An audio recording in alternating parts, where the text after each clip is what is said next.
Twitch chat, it's time for you guys to say hi, YouTube, because I'm putting a marker in the stream, which means this is where I'm starting the VOD for the VOD viewers. You are right on time, I am Groot.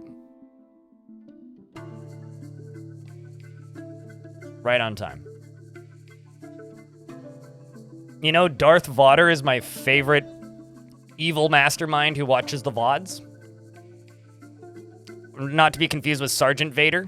Vader? Sergeant Vader, yes. Stephen Von Tube Viewer the Third. Disable overlay. So, who needs a tour? None of you? Good, perfect. I'm gonna go name a dwarf. So I have to name Mini Big Boss. Happy Friday, Blind, chat and YouTube. Thank you. Tank. I hope that you're doing well. YouTube, you missed all of my tech support, like me trying to reroute my audio. I guess how I fixed it. I turned it off and on again. Anyway, so we need to make a champion. And then the champion needs to be named Mini Big Boss. And the request is Beard. I'm going to see how Kogun is happiness-wise. This dwarf. Quite happy. Okay, which squad are you in? You are an adept swords dwarf. You're 81 years old. All right, that'll do. Kogun. We'll make you the champion. Now I need to find him. It's a dwarf with sword. There's Adil. So for those of you who don't know what the champion does, the champion goes around and helps your dwarves train. There you are, Kogun the Swords Dwarf. So now we have a champion, and Kogun, right here, is going to be named Mini Big Boss. I think that, yeah, that does keep them in the squad too. But because we just got a ad break that kicked in, I think now's a good time to just do a real quick tour of the fort or a real quick overview. While we're waiting, we'll start up at the top and I'll work our way down. The fields outside are mostly covered with vomit. It's only natural close to a dwarven fortress, okay? We've also decided on what the next fort is going to be. The next fort is going to be a fortress that I start very slowly with a small population, and every single dwarf is going to get their own workshop based on their job, their own bedroom, their own office, and their own tomb. And it's gonna be called Tomb Home or something. Tomb Fort? Tomb something. Crypt Home, maybe. I don't know. We'll think of something. But that's gonna be the next fort we're gonna do. And we're gonna start that next week. So we're either going to be finishing this fort today or on Monday. One at a time. One of the two. I'm not sure which one. But this is the top of the ziggurat, which is above the volcano. Yesterday we built this. This allows me to cause a big old burninate right here. I can burninate this area, which is where the humans tend to arrive to attack us. So hopefully next time they arrive to attack us, I can just pull a lever and go bleh, and watch them all die, and that'll be lovely. Right here we have the entryway to the fort, which is currently full of giant fly ichor, which is delicious. Over here we have power. This is the sphere. Yes, the demons are in fact multiplying in here. If I click on almost any of them, they almost all have children. It's like, see, 4 years old, 4 kids, 1 kid per year. And my plan for the sphere for today is to drop the ball. Or not, maybe not today, but make it so that I can drop the ball. That's what I want to do. I want this thing to cave in to here, maybe further down. We'll see how far down I can get it. But it would be real cool if I could just drop that into the lava sea. It'd be damn near impossible to get that actually done properly. But I do want to set this up so I can drop it. Now, the thing that we need to do before I can drop the sphere is we need to get rid of the demons that are down here. Because I need to get underneath it to make it droppable. So that's what we're trying to do. We're trying to get underneath that so we can drop it. Now, the way we're going to try and get underneath that is I need some very, very, very well-trained, very, very, very well-armed militia squads. And we are getting there. And the way we are getting there is I am mining out a second adamantine spire down here. This is what we spent most of yesterday doing. Slowly mining into this. We've had many casualties in the process. And the goal is mine through all of this and get as many of these adamantine layers out as possible. I did fortify a little bit of this so that it could flow out. I'm going to try and get down to this bottom one and actually build a floor over top of this. Am I going to drop it? No, I'm going to drop it because it is really hot. But we're going to try and get a layer built on top of this down here. Fingers crossed I can do that without demons coming in. Because they're all sitting right here, and most of them have pathed up this way, it's pretty likely that if I do dig through this side, what's going to happen is they're going to not try and go this way. They're probably going to just keep trying to go the way that they're already going. So we're going to try and block off this bottom layer in here. Now, if I can do that, then I can just mine out all of the adamantine in here. And we are currently making or mining raw adamantine. We have 31 raw adamantine that is currently accessible.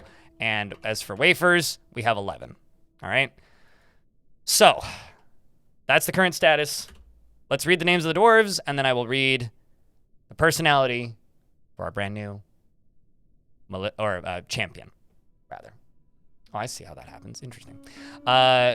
Devilish Potato, Alien Slayer, Antronarch, Bastet, Babin Sours, Bluntuck, Blundatic, Bone Dolphin, Bonesaw, Boom Boom, Cat, the Mole, who killed the Mole Demon, Darius Cardron, Deep Sea Fishin', Diamond Destruct, Devil Dawn, The Highway, and El Rey 7, as well as Freeways, Gato Mafia, Gazoom, because the other Gazoom is no longer with us. Rest in peace, Gazoom. It's okay, Gazoom has a backup. Ilnaria of Karelia, Ilmirin, Jesse XV, JJ, Kanord, Kage Nara, Kashmir Goat the Third, Crumpus, Kujitsu, Lanix, as well as Mind and Mini Big Boss, of course, who I just named, and Napalm Sideburns, the fucking hero, Noto Casa, the Glassmaker, Puphead, Radbug, Raging Cave, Rag, who killed the Wicked, and Ryder, as well as Sergeant Donut, and Shadow Absorber, and Snoop Poopin, and Sosh Jam, as well as Travenoid, Wuggy, and Yvonne.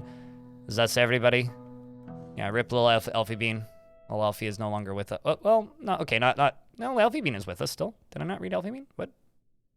Elfie Bean. Right. Maybe I just didn't read your name, but you are there. In fact, you're in the military, Elfie.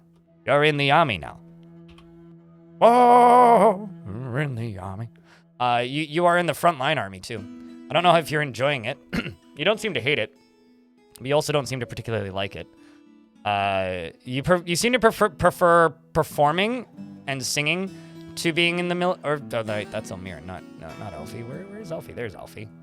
Elmiran definitely prefers performing and singing over being in the military, but don't blame her. Yeah, this dwarf hates her job. All right, Elfie, you know what? I'm gonna do a thing. I'm gonna make an executive order and say you are no longer a member of the Absolute Boats.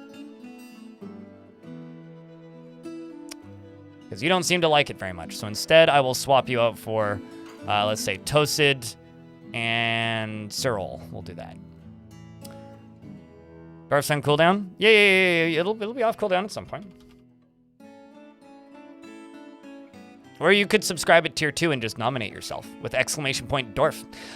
This dwarf right here is Mini Big Boss. Mini Big Boss never feels hatred towards anyone or anything, doesn't stick with things even if minor difficulties arise, finds this troubling since he values perseverance. He is very greedy and he prefers to present himself modestly. He has a tendency to consider ideas and abstractions over practical applications. He is pleased by his own appearance and talents. He isn't given to flights of fancy. He doesn't cling tightly to ideas, is open to changing his mind, and he tends to be a little tight with resources when working on projects. He is often nervous and he doesn't handle stress well. He often acts with compassion, becomes very focused during conversations when he's angry. He needs alcohol to get through the working day and doesn't really care about anything anymore. Dreams of crafting a masterwork someday, and personally respects individuals that persevere through their trials and labors and sees sacrifice as wasteful and foolish, and respects the law and doesn't really value loyalty. He dreams of creating a great masterwork someday. He likes brass, gold opal, and desert lime wood, giant moose antler, decahedra, and earrings, bleak creatures for their macabre ways, and the sight of the poetry of mothers, and when possible prefers to consume tomatillo wine and lentils, and absolutely hates snails. He worships the god Nish. He's a member of the South Creed and the champion of the Hot Sparks. Welcome to the fort. For family, he has none, but he is friends with Blundatic, and he's a member of the Coastal Posts, and I'm actually gonna jump down to here and say, hey, can you guys go train here, please? That'd be great. I'm also gonna fill out this squad a little more. Let's throw in Erdem, the siege operator. Just some newbies. I'm not really looking too closely at whether or not they'll enjoy being in the military. I'm just aware that we need dwarves in the military, so... let's throw Kaiser into the military too, why not? And Adil. Just some newbies, and we're gonna see how well armed they are, if at all.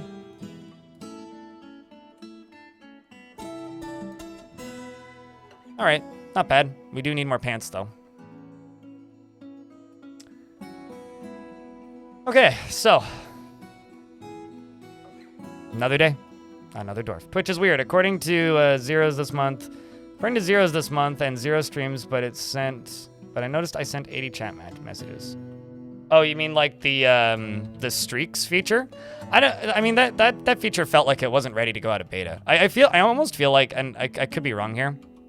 I kind of feel like that the streaks feature is a feature that was finished because the person who was working on it got reassigned to another job and not because it was actually ready to go. It really doesn't feel like it was ready to go.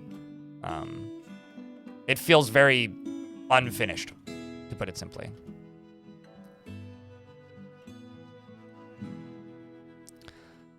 But this is the... Oh, that's just some burning gems. This is the area that we are currently working on. We're trying to put out these gems that are burning.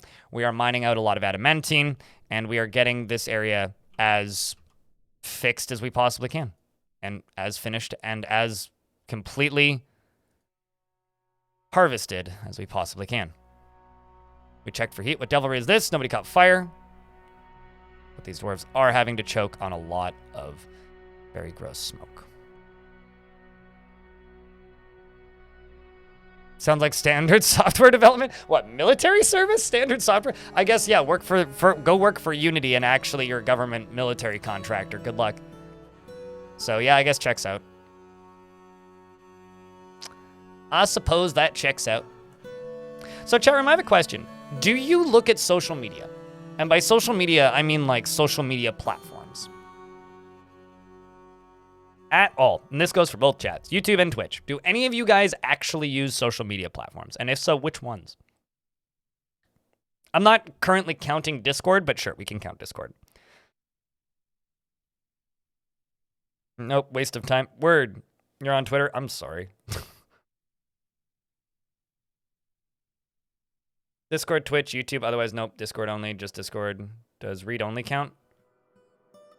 Yes? No? Not really. I wouldn't.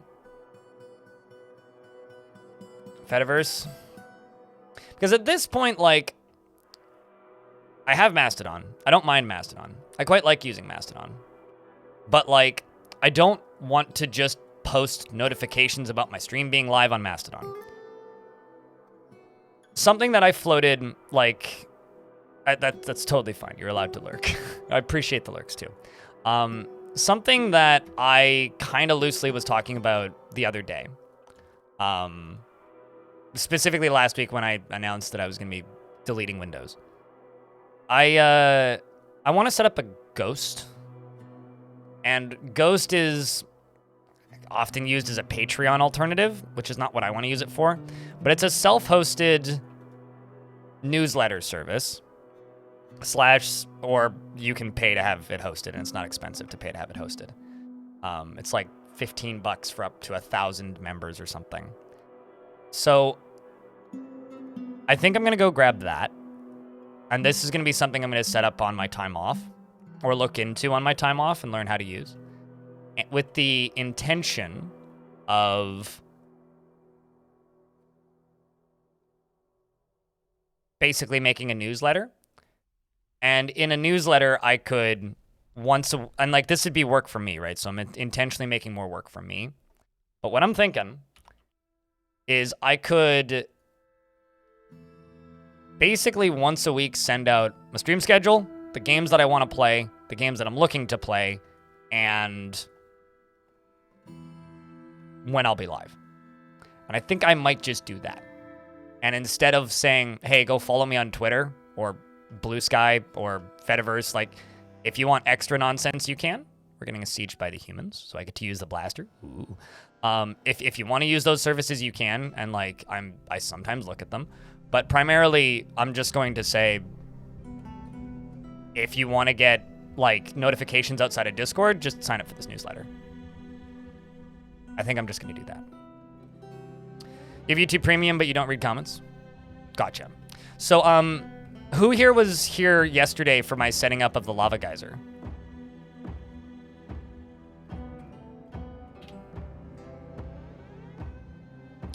Because, like, my big goal for last year with the stream was to build a sustainable work-life balance. And I think I've done that. I'm pretty sure at this point I'm at a sustainable work-life balance. I'm pretty comfortable with the amount of hours I put in every week. And with the exception of, like, major patch air times when a lot of new stuff comes out and I have a bunch of stuff to do, my work-life balance is actually pretty healthy at this point.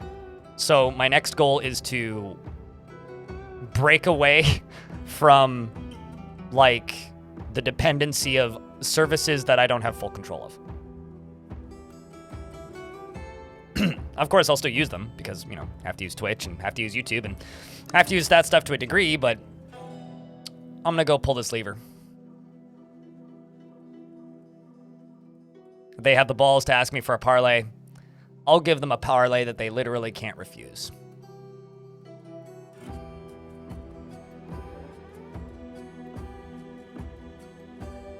Which does this.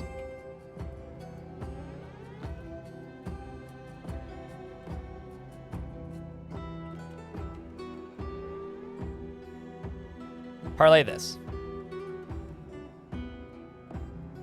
Now, the important question is how long is it going to take for them to break the siege now?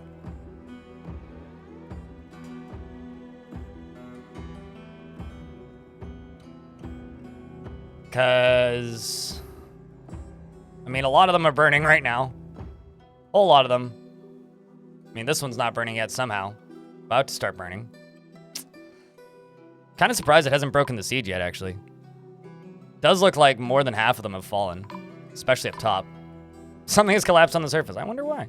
Oh, geez, now they're just getting explosions everywhere. Oh, man, yeah, actually, they're jumping into the trees. That's an interesting idea. That's an interesting concept. Now the trees are collapsing. Oh, that's rad, actually. That's awesome.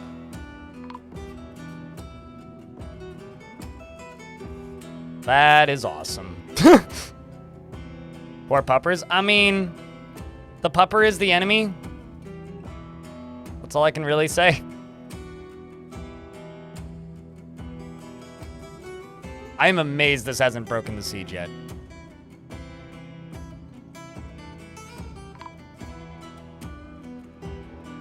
Then there's this guy who's just like, or this lady here who's just hanging onto the tree for dear life. Are you gonna fall? Where's this gonna land you? I mean, you're in a tree now. Okay, you left the map from the tree. Got it. Okay, sweet. There's just blood everywhere. This elf is just running around bleeding.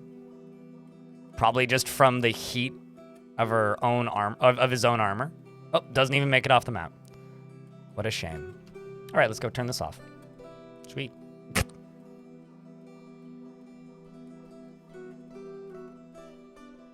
And then there's, you know, this guy who's drowning, who jumped into the lava, or jumped into the water because of the lava.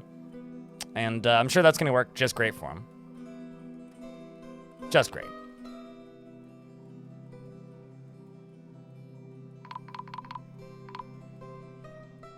These are humans that are attacking us primarily. It was mostly humans. And now, just to save us all from the sanity, I'm just going to do this. Extinguish all, just so that you guys don't need to hear that for so long. It doesn't rain enough on this map. But, you know, once this drawbridge lifts up, right now, the lava stops. And the few remaining humans can leave the map.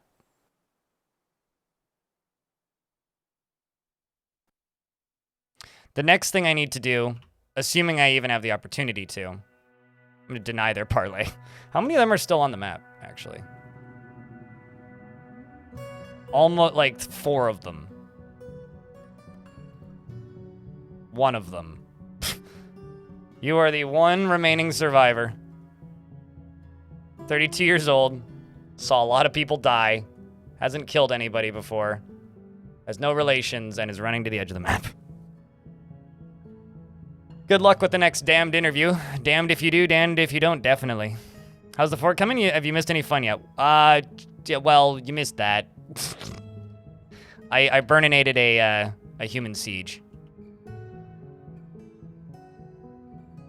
It feels really evil. I mean, like, you know, they're attacking the dwarves, so the dwarves have to, you know, show them who's dwarf. Who's truly dwarfy? Speaking of who is truly dwarfy, I'm gonna jump up to this area right here and just say, okay, so the best way to set up something like this is to actually have like a trench. Doesn't really matter if it collides with trees, but if you just make a trench like this, that goes as close to the edge as possible, that's full of lava all the time, then the invaders won't be able to really get away as easily. Although I don't know when we're going to get out here and be able to actually do this. So there is that. Because they walk in, and then they kind of stand right here, and then you pull the thing, and then they just down into the lava.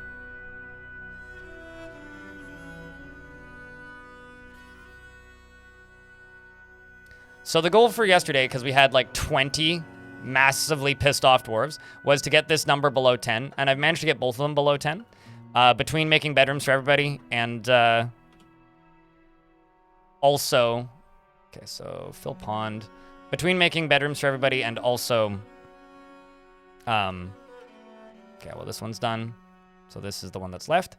Between making bedrooms for everybody and making a mist generator, we've been able to drastically improve the moods of the fort, which has been very good for everybody involved.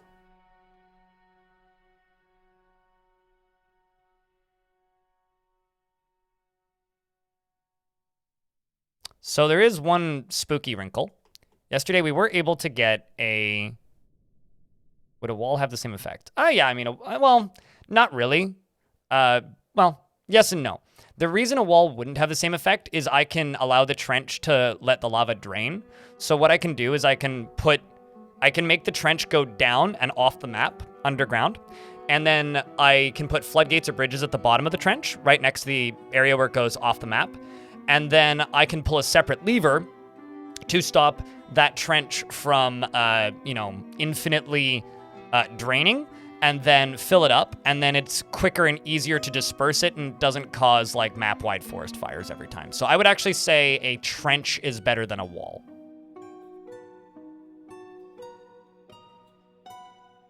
For that kind of setup.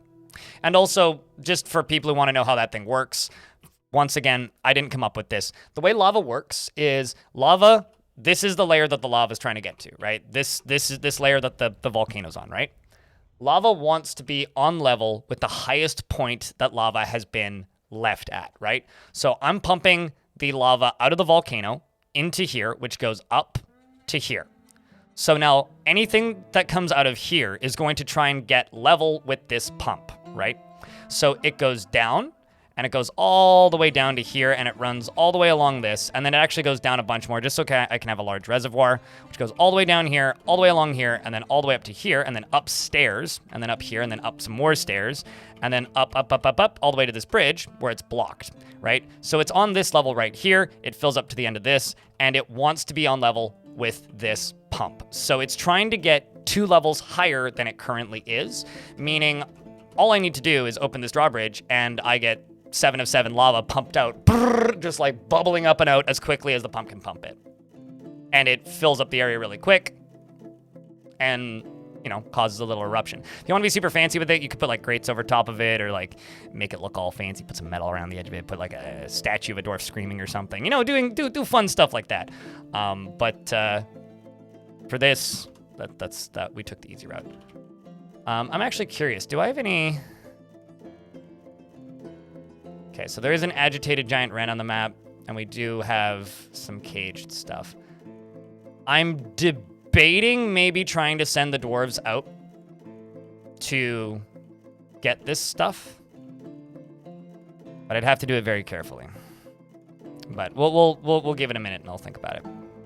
Do you guys think it's worth trying to collect that extra metal for melting down purposes or nah? What do you think, chat? Do you guys want to see me potentially waste time on that, or should we just focus on the adamantine? It's up to you guys at this point.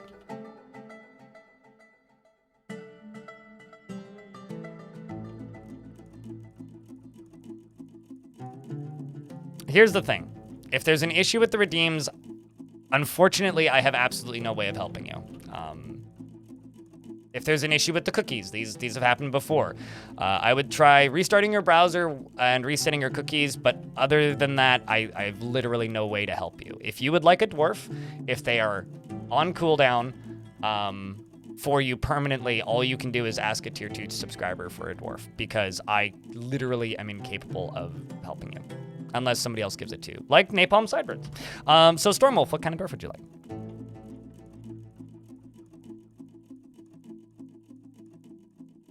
It's the reality. I have no control over it. It's a faulty system. It's not perfect. Whatever you like, whatever I like. Chat, what dwarf are we giving Stormwolf? We'll give it to chat. Stormwolf, beard or no beard? That's the one request I'll give you.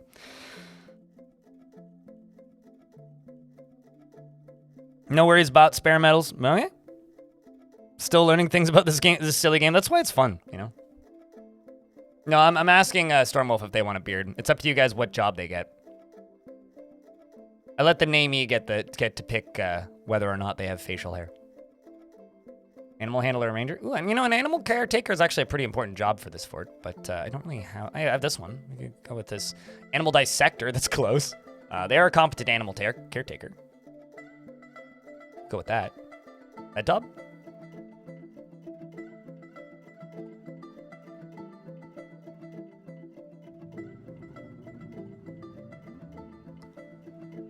Well, we could go with the hunter. Not the happiest dwarf, but let's go with this. Stormwolf, I think this is the second. Correct me if I'm wrong, Stormwolf. Okay, so Stormwolf the second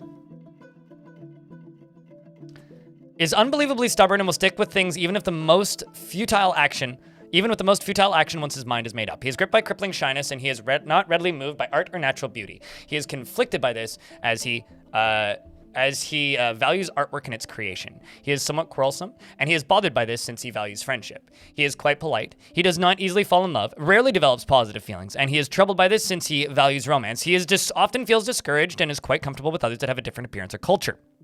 And he often feels lustful. He tends to think before acting and needs alcohol to get through the working day. Also, thanks to the 30 of you who are watching on YouTube. Appreciate you guys.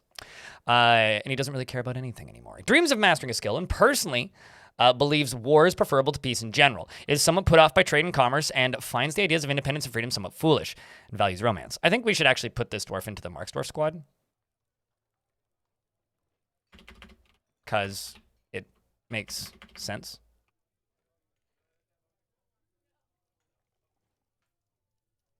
To do that. Which means you're gonna go get yourself a crossbow. When possible, he prefers to consume herring, sole, and white millet beer.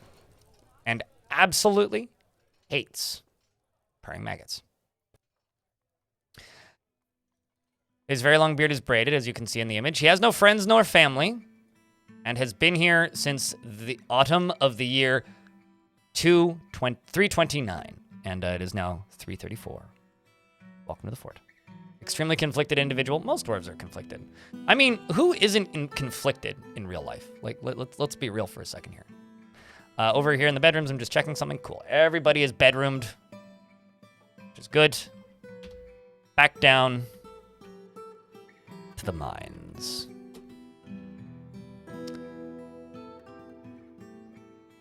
So we do have quite a bit of stuff that I need to dig out right here. I'm going to try and just dig directly down into here and see what's right there. And wait for them to do that. And hopefully, someone is filling a pond. There we go. Rovad the Glassmaker is in fact filling a pond. They are running upstairs to go get the bucket. Conflicted or afflicted? I don't know. I think believable. I like the fact that the dwarves are broken, imperfect individuals because it makes them feel like real characters, you know? Like, it makes them feel like believable little characters. Instead of, you know, being a, like, larger-than-life made-up creature, it makes them feel real, at least to me. I think what I'm going to do is this, actually. Or maybe just this. Gonna make a second entryway into this area so that they can, instead of having to pop out of here, they can just walk straight that way, which will actually speed things up quite a bit. We also have an artifact being made by Wuggy. Wuggy.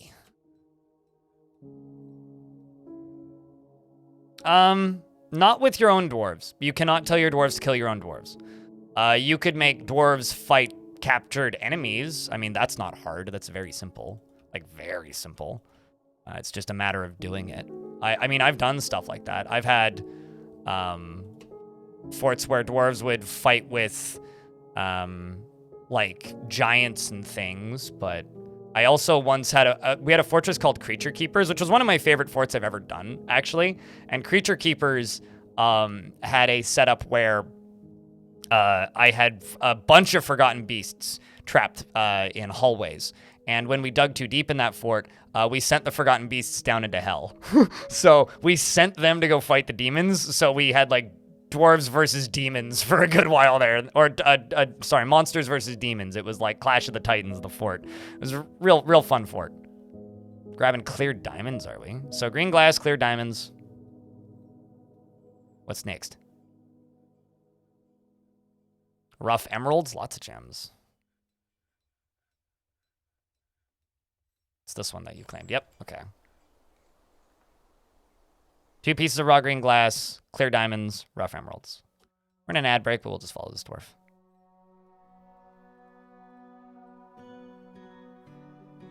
Oh, frame rate's doing its thing again. Whenever a bunch of birds appear on the map, the frame rate kind of does that. We're getting to the point in this fort where, you know, there's enough contaminants and things around that frames are getting a little rough. It's okay, though. It'll probably slow down to about 20 at some point and then stay there. Actually, hold on. I need to check something. Did I ever...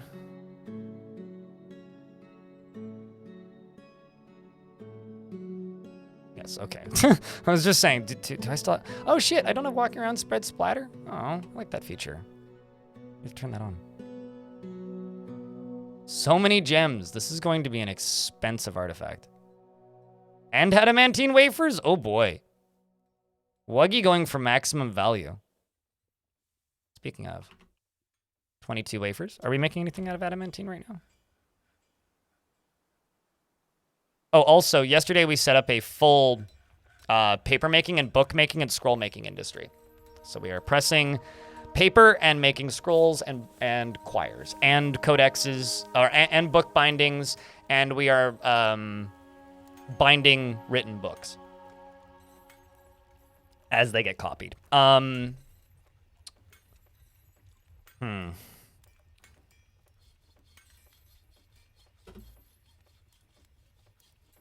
Let's do 10 adamantine spears.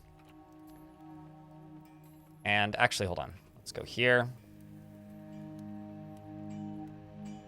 What are these squads lacking? Adamantine helms? And probably iron greaves. Yeah, so let's do iron greaves and adamantine helms. Iron greaves. Iron gauntlets. Adamantine helm.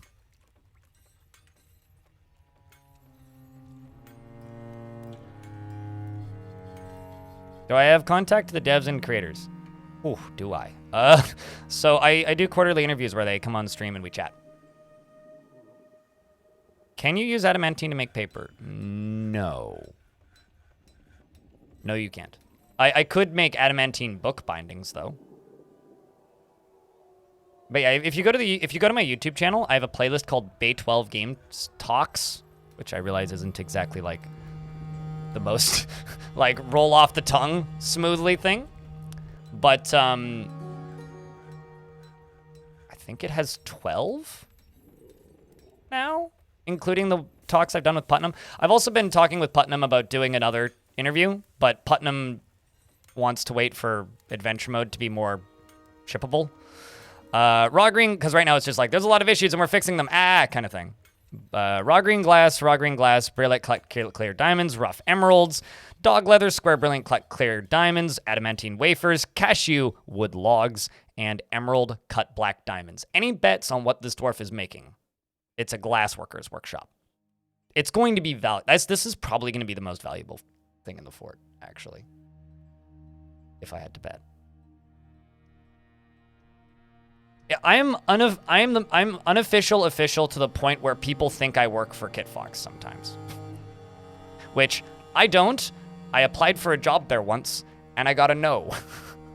So I certainly don't work. I've done commissions for them, but that's the extent of it.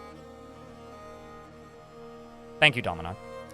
Yeah, no, I need to like reach out to Tarn and ask when he wants to do one next, because usually what I do is just like every quarter I kind of reach out and say, hey, you know, it's been a while since the last one, but because like we're getting to the point where I would normally do one, but I'm not sure if they want to do one sooner or later due to the fact that, you know, they are in the middle of like between patches. But yeah, this is my papermaking industry, and Lanix is my bookbinder, my professional bookbinder and papermaker, and wants to acquire something real bad, actually.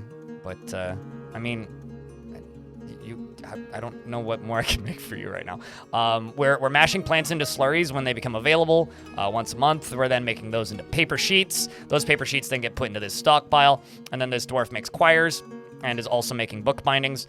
Although I may actually move the book bindings to a different workshop just so that this one dwarf isn't doing all of it. I think I'll actually do that because this is kind of a lot for one dwarf.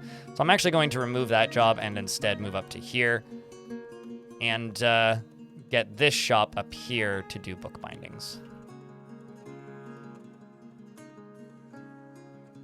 And we'll just do that when the amount of book bindings is less than 20.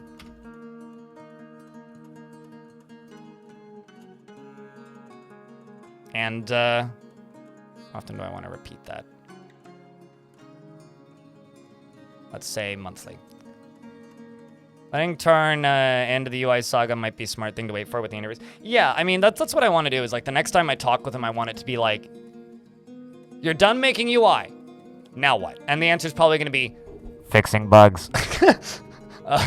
And balance and tweaking things, which is probably going to be the answer. But, you know. Which is why, like, when people ask me very pointed questions about, like, have the devs ever said this? And I say the answer, I guarantee you, is no. And they go, but what if they change their mind? And the reason I can say that definitively usually is because it's a question that has been asked once or twice in different interviews, and Tarn has said definitively no in those interviews. So it's like, I sometimes feel kind of bad. Like when people are just like, yo, multiplayer or something like that. And it's like, well, mods have done it in the past and it's always sucked. Mods might do it in the future and it will probably still suck. And the developers have absolutely no interest in developing a multiplayer game, which is true. So it's like, I don't even know how to answer that at this point. You can do the thing again. Welcome back to being able to do the thing again. Congrats. Do I have a dwarf melting items? Do I? Yes, I do. Sweet. 2 of them, in fact. There we go. Awesome. I can get rid of this. Don't need that anymore. Let's see, do I have any other dumb fill pond zones that I don't need? Nope. Okay.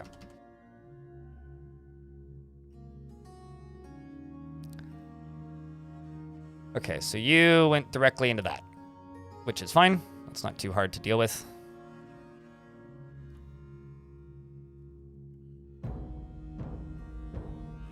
Let's try right here.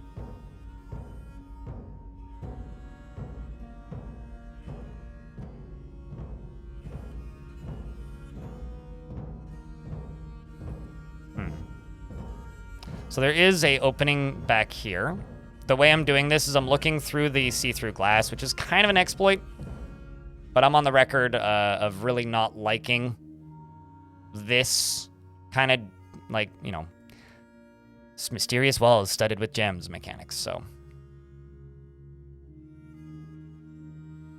I don't think it's the best mechanic this game has right now, but I am also very much aware that it is very placeholder. I mean, okay, well, that, I don't know if I would call that, like, is it even fair to call that multiplayer, really? I mean, it's how you can play the game in a multiplayer in a sense. But when people ask for multiplayer, they mean concurrent multiplayer. When people ask for multiplayer, they don't mean, like, sharing save files. Yeah, I don't know. I wish the game had, like, compatibility for, like, better...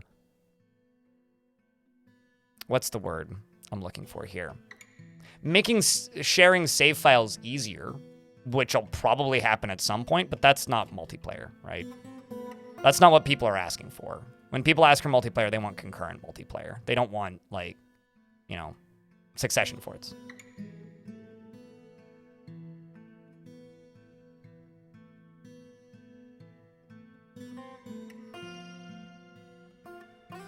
The biggest issue with multiplayer is that this game started development in 2002 and doesn't have a line of code in it that would allow for multiplayer, so huge swaths of the game's programming would have to be rewritten. The multiplayer mods that have been built in the past to Django, the way they worked was they would basically just host the game on a server, and then everybody would sign into the server and be given a concurrent view, allowing everybody to control the UI at the same time. And there was one that I tried once called Dwarf, which was interesting. And we managed to get it running on a friend's Raspberry Pi, which wasn't good. But what we were able to do with it was look at control. We had 5 people controlling a fort concurrently. I did make a video about it with 2 of us, me and a guy named Flabort, who I haven't seen in ages. Wonder what he's up to. We messed around with it for a bit, and basically what it allowed you to do was play fort mode concurrently or adventure mode concurrently with multiple people. And the neat thing about Dwarf was it did allow you to be using separate portions of the UI without pausing the game, which was neat, which is using a DF hack script. But, like, it was so, like, impractical. Is the glass flooring just for optics? The glass flooring is practical. It lets me look through and see what's in the layer below, which is important when looking for pockets with demons in it. Also, we got the artifact now. The artifact made by Wuggy is a green glass floodgate, and it's been offered to the Hot Spark. So chat room, how much do you think this floodgate is worth?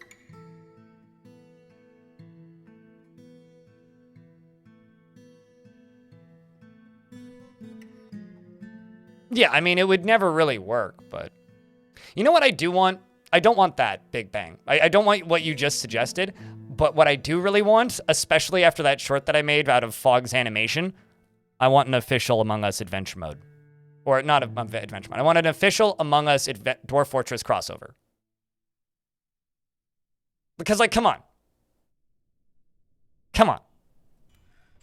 I'm very curious about how valuable this artifact's going to be. 152,000 Dwarf bucks. This is a green glass floodgate. All craftsmanship is of the highest quality. It is encrusted with square, brilliant cut clear diamonds, encircled with bands of single cut clear diamonds, adamantine, and pair cut black diamonds. This object is adorned with hanging rings of green glass and menaces with spikes of dog leather. On the item is an image of 3 decahedra in green glass. I would imagine that it's like, you know, like laser etching?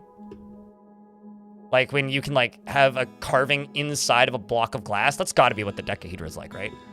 On the item is an image of Gemur sunk-weighted, the giant tiger. Of course. Of course it's this tiger. This tiger is always popping up in these artifacts.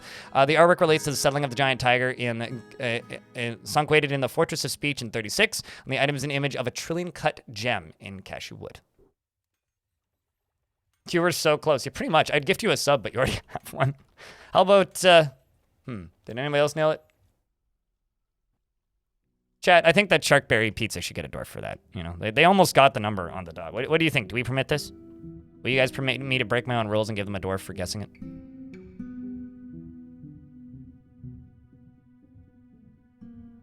All right, what kind of dwarf do you want, Shark?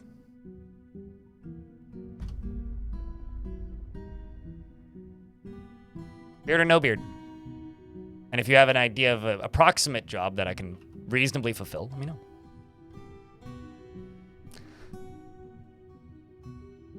We checked the stone for heat. What devilry is this? Did anybody catch fire? Doesn't look like it. Sweet.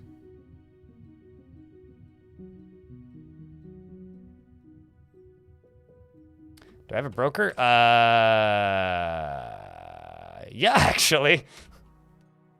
I do actually have an unnamed broker. I was about to be like, probably not, but no, I do actually have a bearded unnamed broker.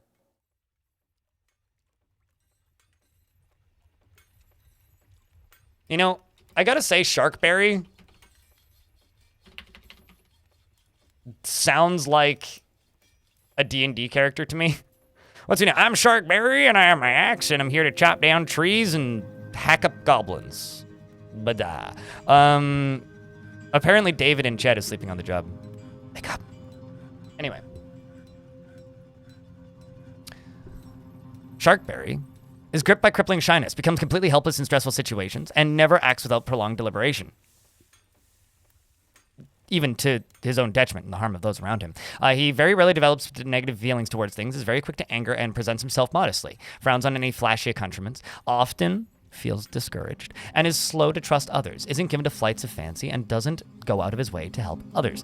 He tends to avoid any physical confrontations. He works to square his natural tendency with his respect of martial prowess. He has a tendency to go it alone without considering the advice of others, and he has a sense of humor. He often bites his nails when he's trying to remember something, and he begins speaking in monotone whenever he's angered and he needs alcohol to get through the working day, and he doesn't really care about much these days. And he personally believes that the idea of war is utterly repellent. He would have peace at all costs. He views decorum as a high ideal, is deeply offended by those who fail to maintain it, finds the eloquence and artful speech off-putting, does not respect the law, and sees sacrifice as wasteful and foolish. He dreams of crafting a masterwork someday, and this dream was realized. And he wants to be with family and have martial training, but unfortunately he has no family, and you don't need martial training, you're fine. But actually, when it comes to needs, most of his needs are satisfied, so he's level-headed. He's in a good space. Welcome to the fort. Here, I'll name you Sharkberry Pizza now, but Sharkberry just seems more like a dwarfy name to me. And we're gonna keep digging.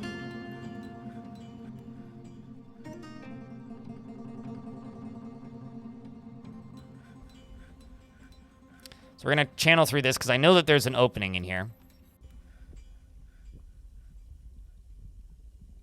We know that there is an opening in here.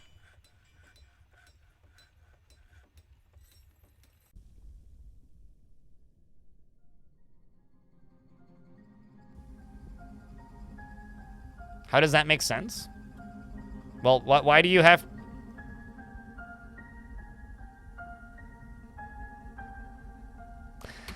Well, number one of the day, Rakust. Well, actually, I can't do that just yet. Rest in peace, Dwarf. It's a dangerous gig to be digging down into here.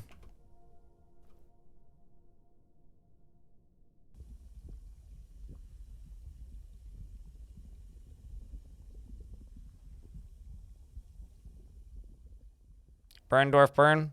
Yerp. Bring out your dead. Yep. Yep, yep. Yep, yep. All right, getting some more of these items replaced. Although they may actually, no, they shouldn't. They shouldn't go running outside for this. They shouldn't. I'm actually kind of curious about like what item they're going to go get. JJ is going to go store item in bin. An iron spear. Probably going to go get an adamantine spear if I had to bet. Just kind of curious about... Whoa, hold on a second. JJ, why do you have 3 spears? Like, I respect the ambition, but like... Dude. Also, I'm seeing a lot of cloth cloaks wearing out.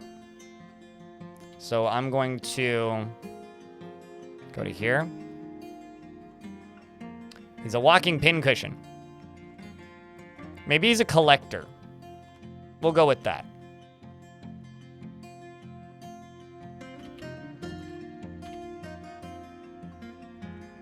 Let's just make 200 cloaks. Time for a jazz concert? Who are you gonna go see, if I can ask? I'm curious. I wonder if it's somebody I know. We need to stab more. Yes. Okay, well. I understand why they called it Moria now. It's Stab Moria. Excuse me. Can I just... Yes, I can. I can in fact widen this staircase. Let's widen this staircase.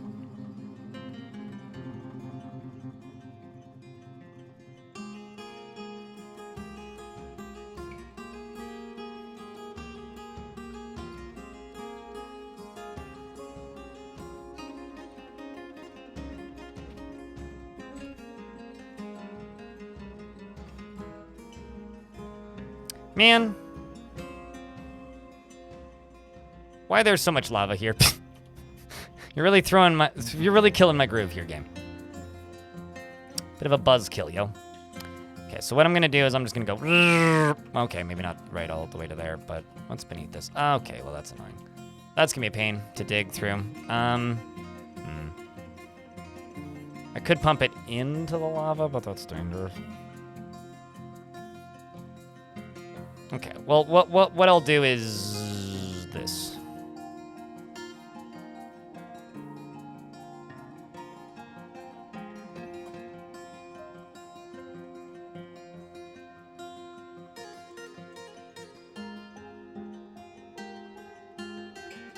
But yeah, have fun, Napalm. I mean, you're going to go see a jazz show, and tonight I'm going to go see Unleash the Archers, so. You know, I gotta say, I know that Unleash the Archers is a power metal band and not like a dwarfy band. Unleash the Archers is a pretty dwarfy band. Can I say that? Is that like a fair take to have, that they are pretty dwarfy?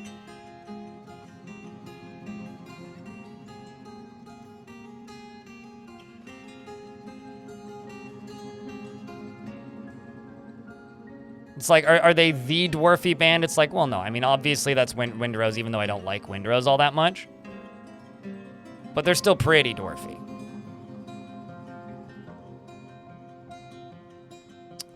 All right, well, let's dig through all of this.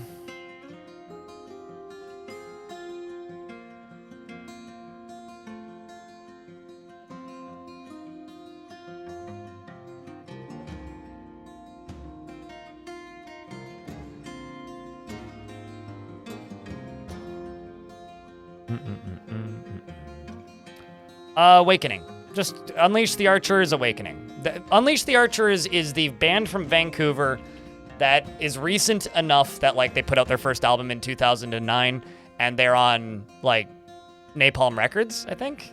Or it's either Napalm or Nuclear Blast. I always get the two of them confused. But they're on a pretty big record label, and they tour the world and go to big festivals and stuff. But they are a big band that is still loyal enough to Vancouver that they do very cheap shows in Vancouver whenever they put out a new album, and also just pretty frequently in general. So, like, they tour the world, but are not above, like, doing a $20 show in Vancouver or a $15 show in Vancouver. They're on Napalm? It's Napalm? Okay, yeah. Napalm Records and Nuclear Blast are, like, basically the same thing in my brain, so, which I probably should sort out at some point, but...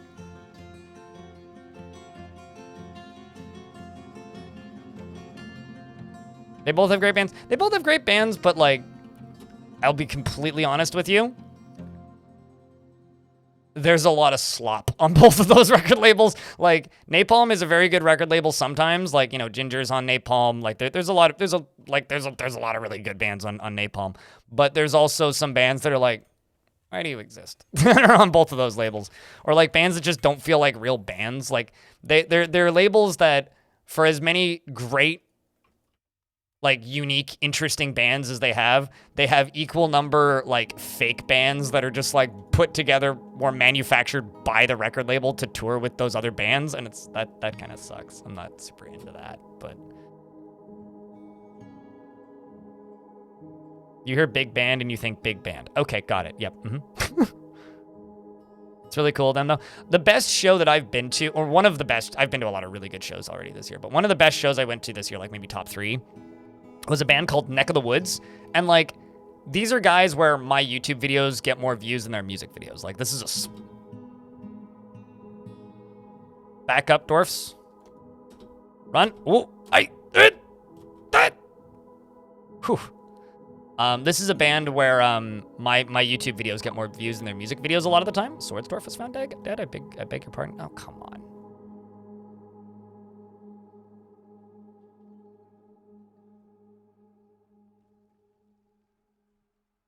So my carpenter threw a tantrum and I think killed one of my swordsdwarfs.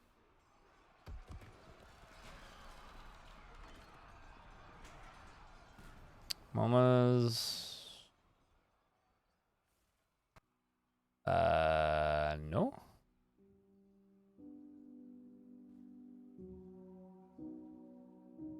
Baron of syrup chains, eh? Well, that's why both those... Okay, so somebody tantrumed and murdered a dwarf, and then this dwarf turned around and killed him. Which, like, okay, fair, but... Do you have to do that? Is that entirely necessary?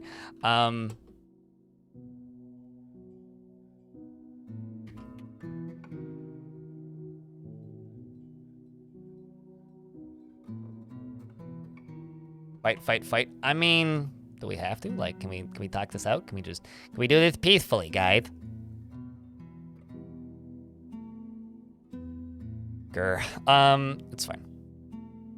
I'm just hoping it ends quickly so I don't have another, like, 30 death count fight again. Dishmab AV.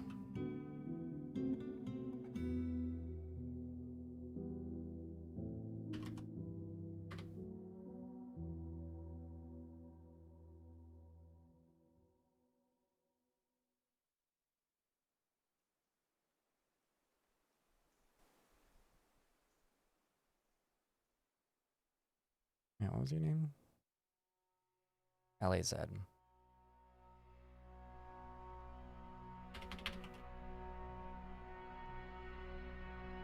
And none of them are listed in here. So, from what I can tell, neither of them were members of my fort. Well, okay, I'll memorialize them then. If I can't put them in tombs, I'll memorialize them. I will say, I do really hope they sort out the whole, like, barons that are not members of your fort just showing up and hanging out and doing nothing of value but causing problems, and then immediately showing up again if they die, because it's like, it takes me out of the, it does not feel like an intended mechanic, and everything that I've been told by Putnam makes it clear that it's not an intended mechanic, and it just kind of sucks. So I really hope that gets fixed at some point, because it is bloody annoying. All right, so.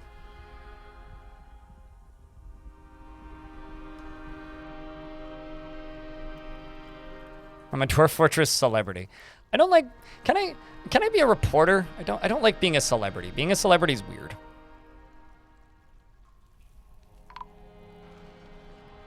Is there no way to see who created an artifact after the message? I don't think there's a way to see who created an art. Yeah, okay, all my peasants are getting executed again. It's happening again. Okay, so these, like, look at my population, chat. You're not going to see my population go down. But what you are going to see... Why can't I click? What is happening? You aren't going to see my population go down, but these dwarves are going to make ghosts.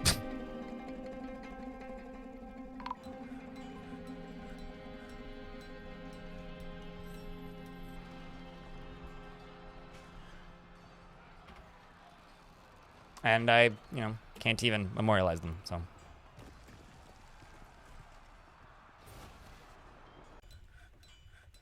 Dwarf Fortress influencer. See, here's the thing. I'd rather that over celebrity. Because I'm not a celebrity, right? Like a celebrity, like okay, let's just say Brad Pitt is a S tier celebrity. I'm like a D-. But I would prefer to be a reporter. Not that like I'm a good journalist or anything. I mean, I put out some pretty decent interviews every now and again, and like I've done some like news reporting, which at points I've been called a sellout clout chaser for, and also been called a great news provider before, from different parties who like the same game. So I don't know. I'm either a sellout clout chaser or I'm a helpful news source. It really depends on who you ask and the day. Yeah, they're just getting murked. This happens periodically. I don't know what causes it. There's a lot of rather annoying issues.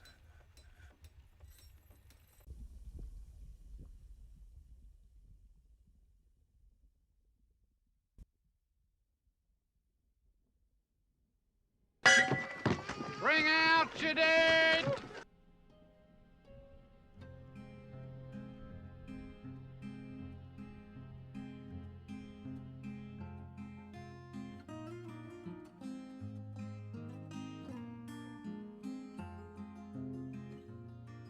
But does blind influence your purchasing decisions? I've told you not to buy things many times. I'll say this.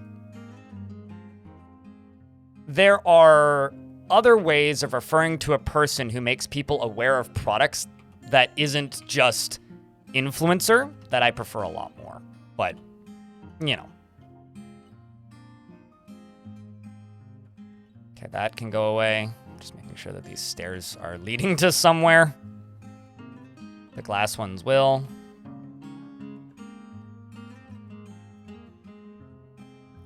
That's gonna bring that down. Okay, so I'm going to make a pump right here. Never mind, not right there. I'll make a pump right here.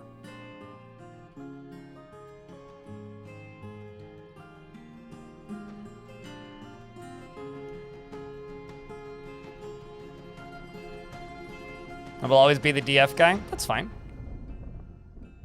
As long as I can be the DF guy and occasionally the other games guy.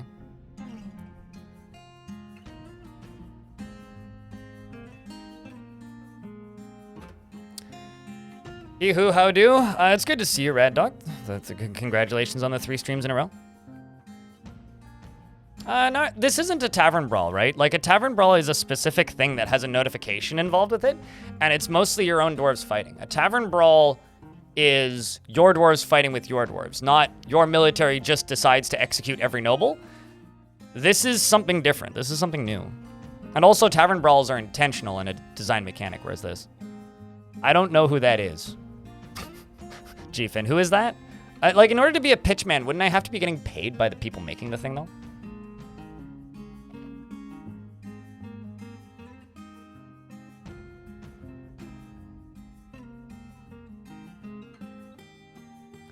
For whatever it's worth, back in my day, influencer wasn't a term that existed. Influencer is a term that's coined by CEOs and large corporations as a way to refer to people who sell products to people on the internet on their behalf without any real input from them. Basically, somebody who shows up, says, hey, buy this thing, it's good, and is generally biased towards making people buy a thing. I don't know if I totally fit that mold.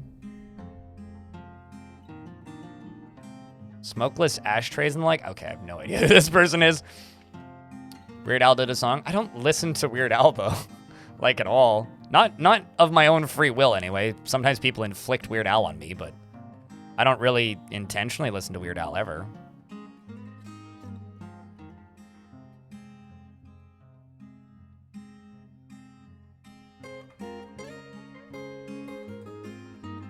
Okay, so I can mine out these two. Just connect this whole thing.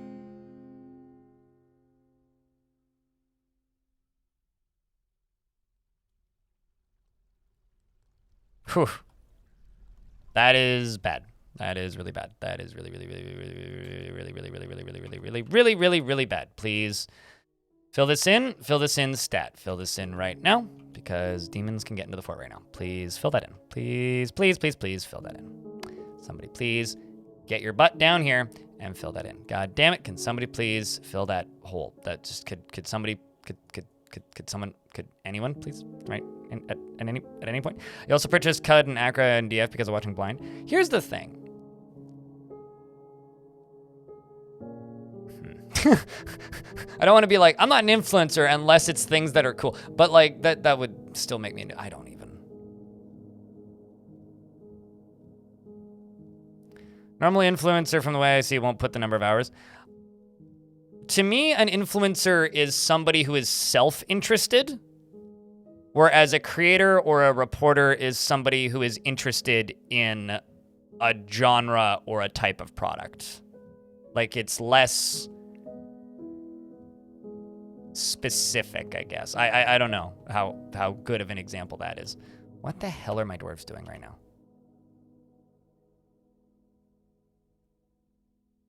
Okay, well, plenty of dwarves are constructing buildings, and I'm sure most of them are just in the process of running down. Yeah, it looks like it. Okay, well, good news is I don't see any of them pathing in. So, let's hope they don't.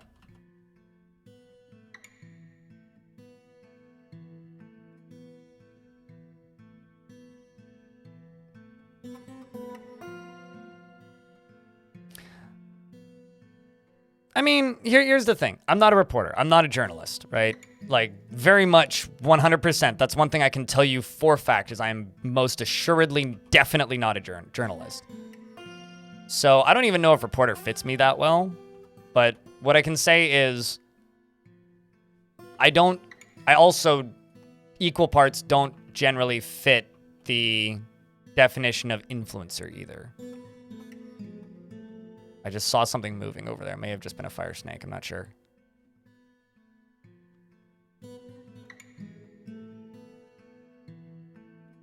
He's a DF professor. Guide author. Don't worry. Guides are going to be a thing of the past pretty soon. That is something, that is the part of, like, my job that I do actually think that large language models will probably replace at some point. Is guides and tutorials. Maybe not for Dwarf Fortress, but for most modern games. So I might be okay, but a bit more close to home. I would get fired if I was a teacher. Teachers aren't allowed to curse at students. Sorry, I gotta be honest there. I would be I would lose my job pretty quick if I was a teacher.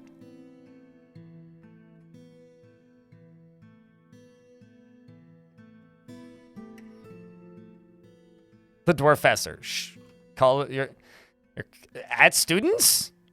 Bevensars? I don't know. Maybe swear, but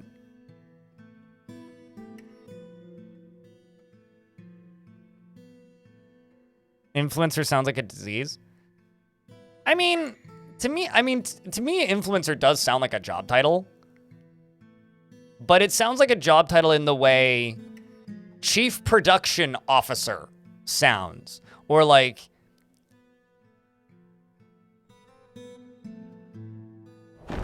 HR manager sounds. Oh my fuck.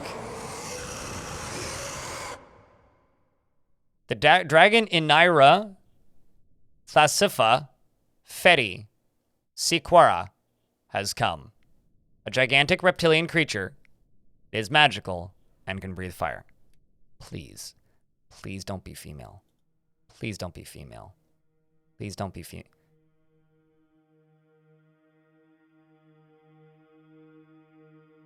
Demons are immune to dragon fire, by the way. So this is unrelated to the other one.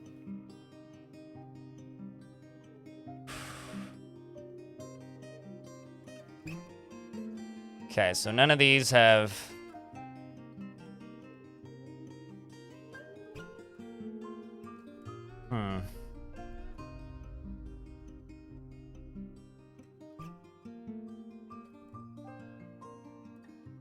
This does have a trap in it, though.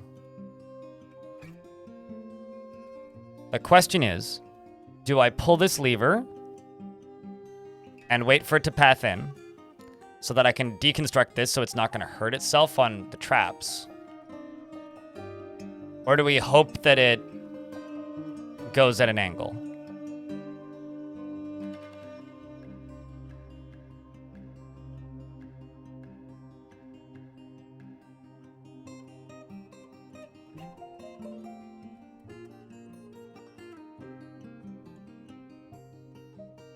Actually, know what I'm gonna do? I'm just gonna do this. I'm just gonna do this. Sorry, this seems wise, you know? You don't think those discs will do shit? Dragons bleed out shockingly fast. I will say that. I'm gonna go top off my coffee.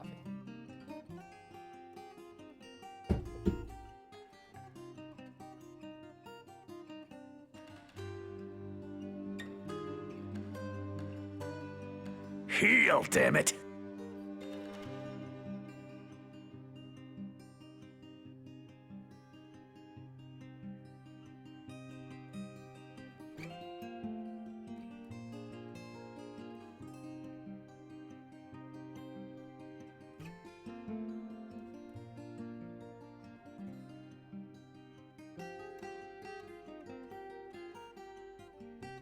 It's a Unix system. I know this. But yeah, no, this will be awesome. We can have 2 gigantic sneezing burn lizards in the fort. Who doesn't want 2 gigantic sneezing burn lizards in the fort?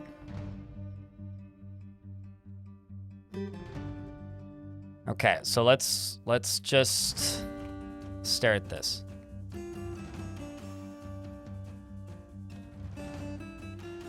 In before we crush it with the drawbridge, wouldn't that be funny? Let's just make sure everybody is in the burrow.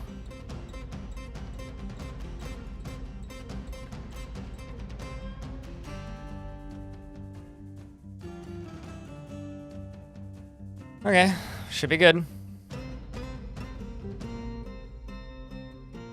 Your dwarves probably, you're not wrong. Okay, so it did close in time. That allows me to do this. I can now follow this. It's gonna go towards some nobles, isn't it? It's gonna go towards, it's gonna go fucking towards some nobles. It's the only thing it's gonna go do. The lady dragon is 50 years old, but she keeps laying eggs, so she's fine. This one is 530, which means this one is way stronger too. No, actually, sorry, just a peacock. Rip peahen. And apparently a random human war dog that's still on the map? What? Okay. Okay, so now that that's undone, I'm gonna pull this lever again. Yeah, pretty much a sorry. Oh, also, sorry, I should mention this. Your dwarf showed up as one of the named barons that was a visitor and then died almost immediately. So it's actually buried in my fort.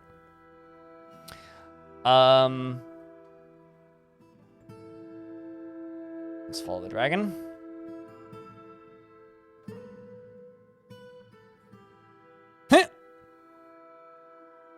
Just cleaning up the remaining invaders. Oh, there's actually kind of a lot of them. What? Siege has been over for a while, but okay, don't you fucking die on me.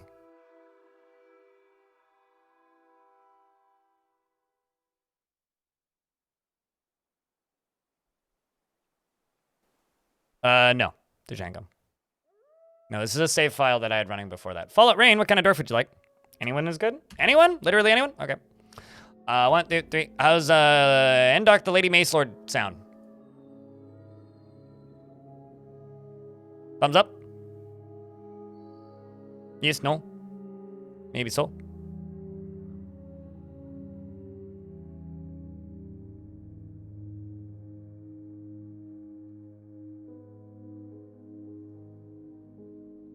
Fallout Rain is a squad member of the Absolute Boats. Is impervious to the effects of stress, cuts any corners when possible when working on projects, regardless of the consequences, rather than wasting effort or resources. She is prone to hatreds and often develops hateful feelings, negative feelings. Is a perfectionist, lives at a slow-going and leisurely pace, often feels cheerful. She tends to think before acting. She's very humble, and she doesn't seek out excitement. She often is envious of others and doesn't mind wearing something special now and again. She generally acts with an narrow focus on the current activity, needs alcohol to get through the working day. Dreams of mastering a skill in this dream was realized. Personally believes that perseverance is one of the greatest qualities that somebody can have. Doesn't respect a society that is settled into harmony without debate and strife. And obviously believes in mastering a skill. She likes aluminum, rock crystal, giant Cody bone, and low boots, quivers, bracelets, and when possible prefers to consume tomato wine, clownfish, finger mullet flour, and flies. She likes to eat Finding Nemo, worships Lum, and has no family and no friends, but is a master mace dwarf. Master mace wielder.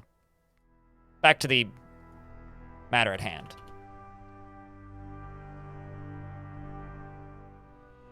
This dragon is quite literally just like clawing the lashers to death.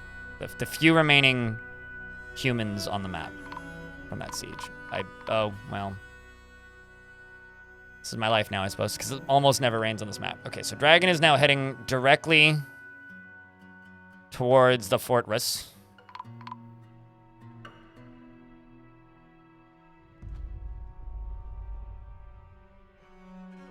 Yes, as Azul. Kitty turning into, dead, it seems. And, those cage traps... Oh, phew. For a second there, I thought he burnt up my, Well, okay, he did destroy my trapdoor, but I thought he, burnt down about my other bridge. I was like, well, that would be inconvenient. Okay, goes in. Cross your fingers, chat. Boom.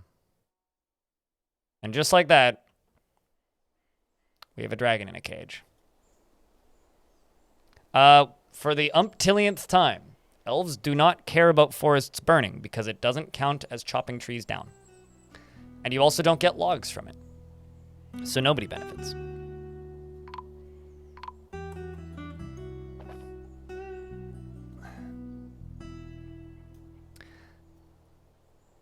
All right, so where is my current dragon?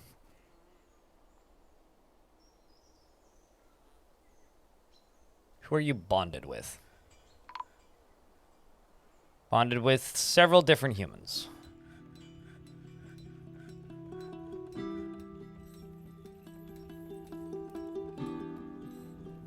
It would be cool if you could get charcoal. It would be pretty cool if you could chop down the trees and then just get charcoal instead of, like, wood, but yeah, no, it's not how that works. Dragon army incoming? Probably not. But can we get some baby dragons? Maybe. Be cool if we could. In fact, there's an egg there right now.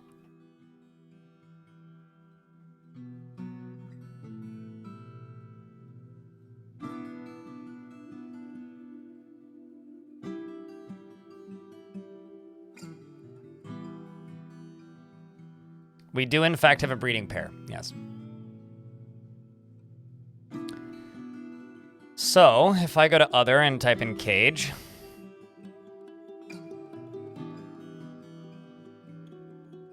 we're just going to say... Bakar. You can train it.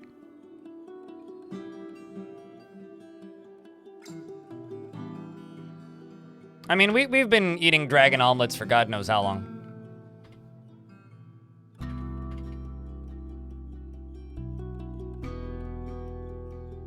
For who knows how long.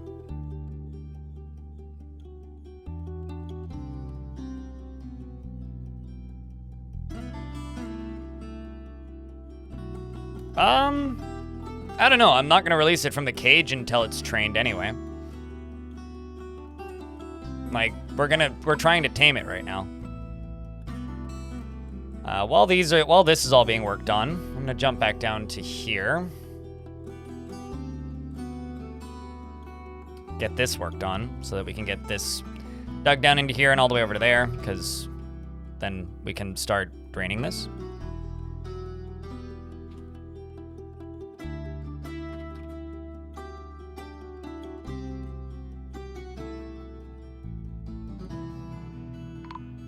Speak for yourself, I am Groot.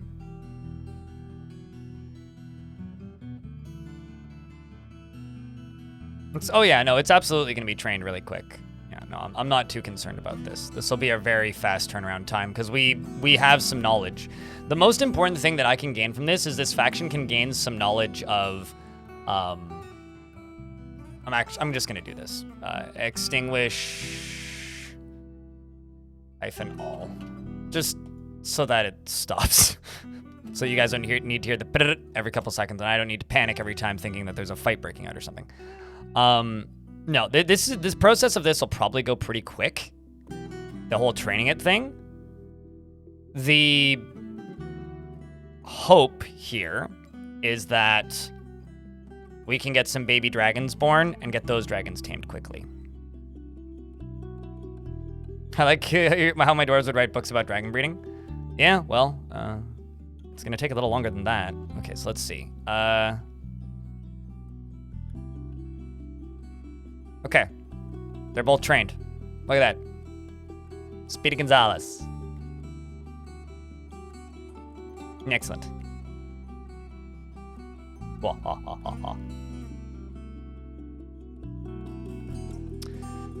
right, so now that that's done, once the cage is in the spot it's supposed to be, which is right here, which is like, I'm supposed to put the dragon here, but apparently I put the wrong cage. And fly, giant parrot. I thought I put the right one, but apparently I just put a random cage there. Giant thrips, plump helmet man.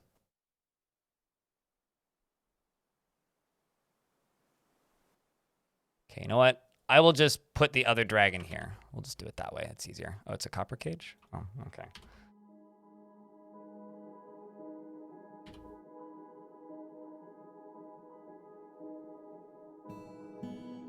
Oh, I see where you're putting it. Makes sense. No, it's a copper cage.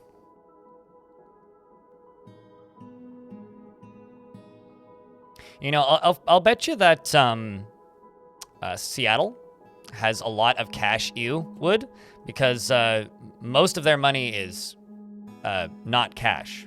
So they say ew when you talk about cash. So thus, it must be very common there. I have a dwarf who's committing crimes. This dwarf's gonna get imprisoned probably. Why? Because I make terrible jokes all the time. That's why. Does Cage's material do anything? No. Well, unless you want it to like not melt if it gets caught in lava. Then material does something. Otherwise, it doesn't. Okay, so Bevan Sowers is going to pen pasture this dragon. And there we go. Hot flickered the ivory. Yeah, true. Actually, it changes the weight of the cage, but it does not change the effectiveness of the cage.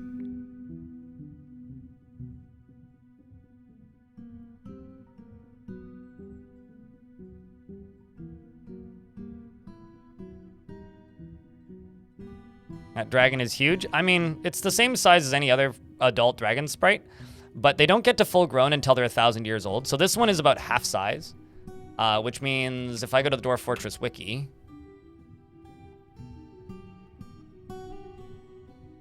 if a dwarf is 60,000 centimeters cubed, the maximum size for a dragon is 25 million centimeters cubed, and a baby dragon is about 5,000 to 6,000 centimeters cubed. About 6,000 centimeters cubed. Meaning this one is probably, I don't know, significantly bigger than a dwarf. This dwarf was found dead. Cool, that's fine. You did just murder 2 people, so it's okay by my book as far as I'm concerned. Let's go here and bury you. Where are you? MoMA's SARV.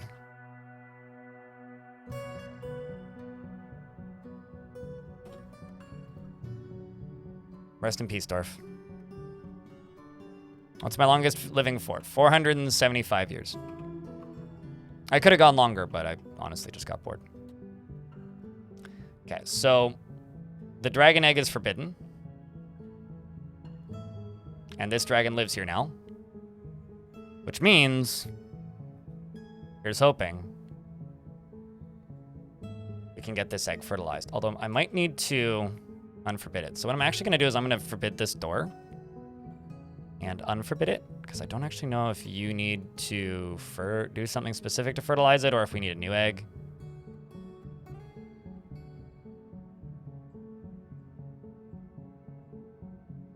Actually, I'll just do this.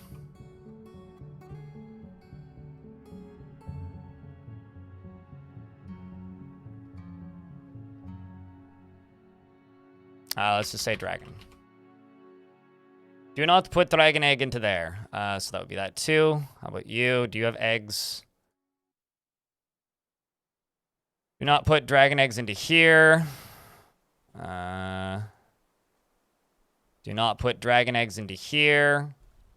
I'm pretty sure the rest are all for finished meals. Yes, okay. So now that I've done that, I'm gonna go back over to where the dragons are.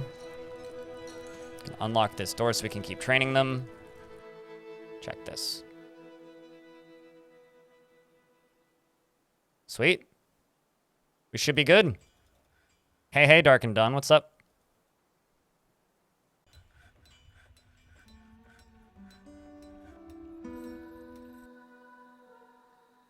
Fingers crossed.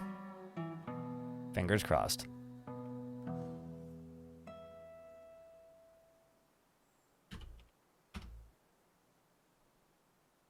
Fingers crossed.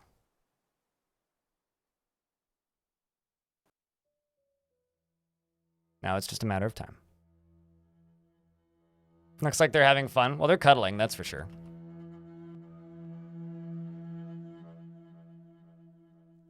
You know, humans, we have babysitting. They have to do the sitting before they get the baby.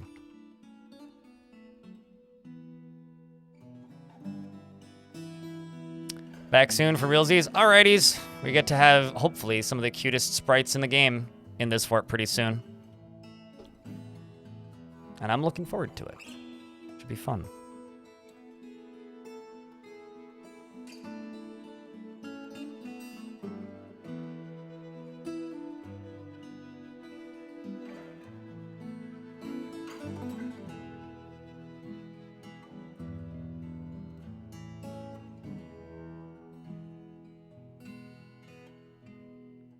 I still can't believe that the first dragon that showed up was just trained already. That's still one of the funniest things ever.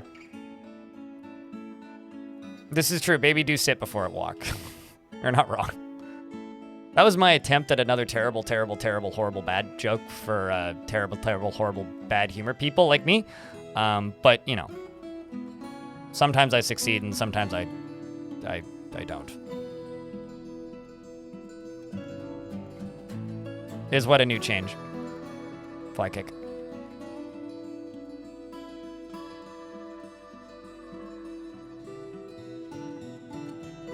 Game turns happen at 5 speed. Does that mean that every 5 speed equals an extra attack? You'd have to ask somebody who's a bit more knowledgeable about that game than me, because I'm not sure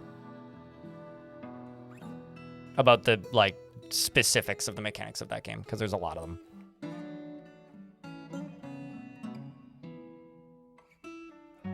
I think like in there is a page somewhere in the game where it explains what all the stats mean.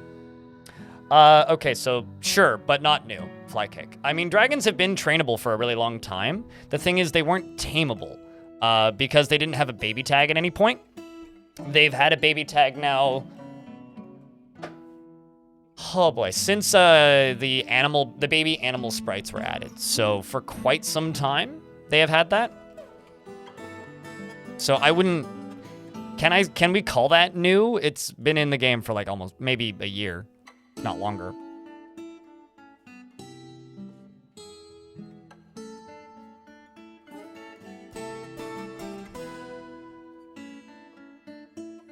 New in DF terms? I don't know if I agree with that even, but okay. Like 6 months still counts as new in DF terms. But then again, I disagree with a lot of the Dwarf Fortress community about the speed of the game's development even, so.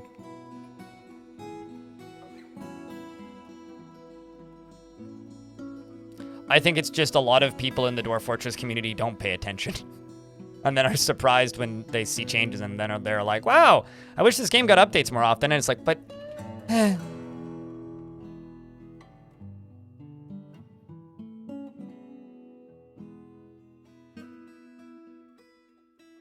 Just like everything else, it's diminishing returns then? For speed?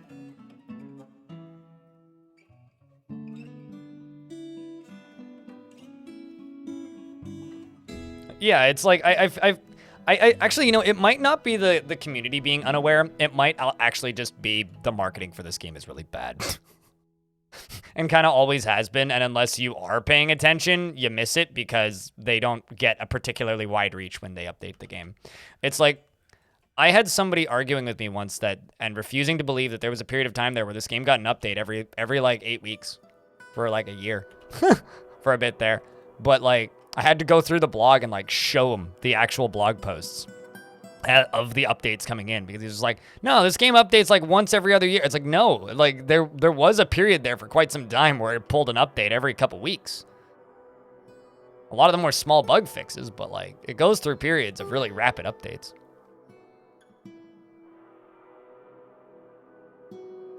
No, totally, I agree, Fleckik. Just haven't watched a DF stream in a bit due to lives and stuff. No, that's fair. Small bug fixes don't count. Disagree? Wholeheartedly? That those don't count as updates? What? Excuse me?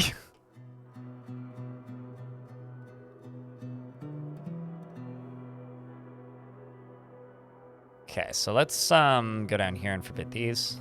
Go up here and forbid that.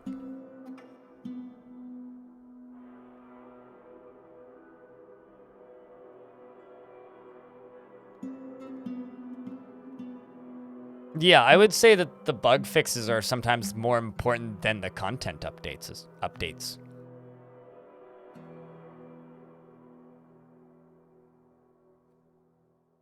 Like, I sometimes would rather get bug fixes than content updates.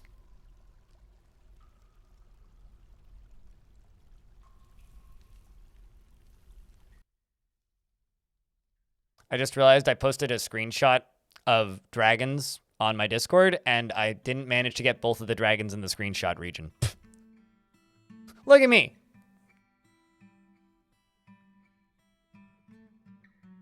But they are work that should have come with previous updates. Okay, now that I also disagree with. Because you can only have work that should have come with previous updates if you found the bug. The bigger... My God. Okay, now, you know what? Actually, I'm just not even going to have this discussion with you, Django, because it's going to turn into an argument. Maybe if you have a big QA team, certainly. But if you don't have a big QA team and there's a lot of obtuse bugs, it's literally impossible to find them all. They would spend all of their time testing, and the game's development would be 1/10 of the speed. So, just wholeheartedly, I cannot disagree with that take more. There is a take that will always bother me around games, which is this should have been in the last patch.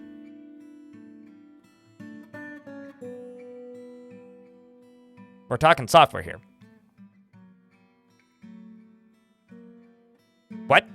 Sometimes you need feedback in order to be able to say that this should have been in the last patch. For like, as an example, Codemasters just put out Formula One the Formula One video game for the year, right?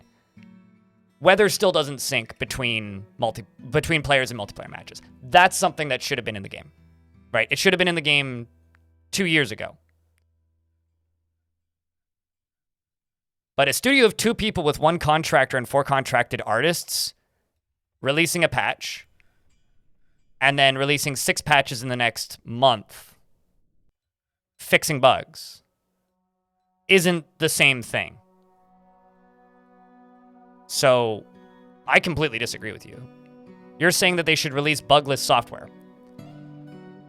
I want to be a billionaire and get laid, but like, we can't all have nice things. And so you're saying that me saying that bug fix patches don't count as content updates No, that's here's the thing. You're saying that bug fix patches don't count as content updates. I disagree.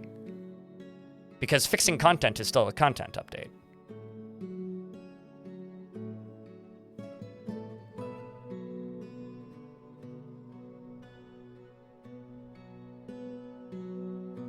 But anyway, I don't want to turn this into an argument. You're turning this into an argument, so I'm just gonna try and stop.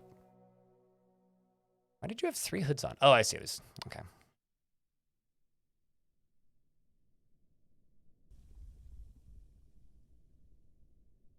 Let's do this. But anyway, whatever. I was thinking I got this down, then giving people, and then finding a dozen bugs. Yeah, I've got all these bugs fixed. Everything is working properly, and then fixes too. Yeah, no, I've heard stories like that many times. Play Path of Acro on Steam. This is true. Yes.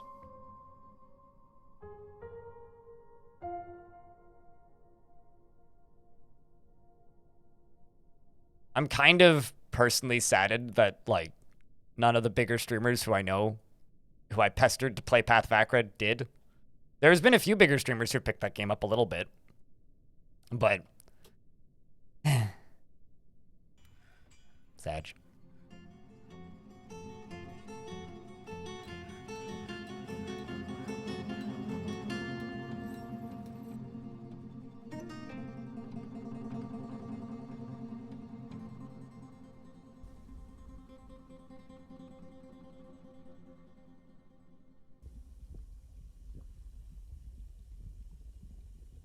So we're arguing semantics, but here's the thing.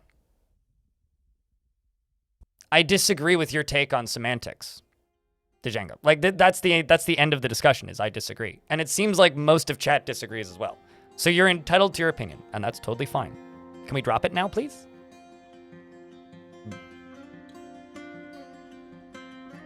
Okay, then let's drop it, please, because I don't want to argue, and I haven't wanted to argue for the entirety of this discussion, and you're the only one keeping it going, so stop.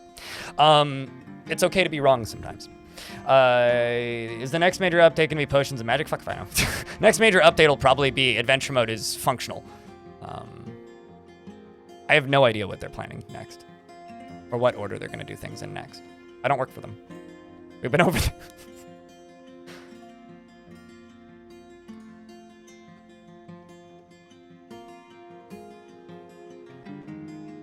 That final remark was not necessary, but okay. Here's the thing. The final remark was necessary because I'm the one with the microphone. If you had the microphone, you would be 100% entitled to make the final remark. You have to remember, I'm here for the entertainment, right? Every stream can have a heckler. Right now, you're kind of the heckler, and that is okay. But if you're the heckler, you have to be okay with being heckled.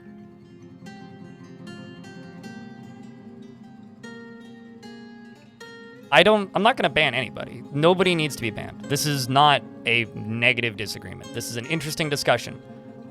But you need to remember, if you put yourself in the position of being the turkey, sometimes you're going to be treated like a turkey.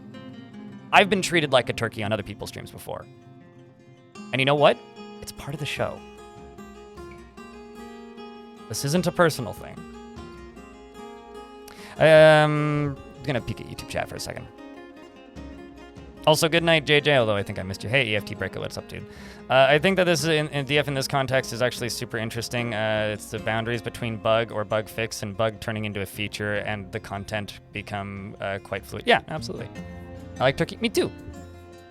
It's a country with some interesting architecture and occasionally a delicious bird or a very, very poor, or unless it's poorly cooked, in which case then it's a very dry, bland piece of bleh.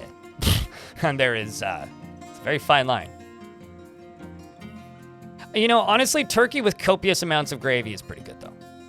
That I'll agree to that. Turkey with copious amounts of gravy can be pretty tasty. I can get down with some turkey and gravy. I can fuck with that. That stuff's good.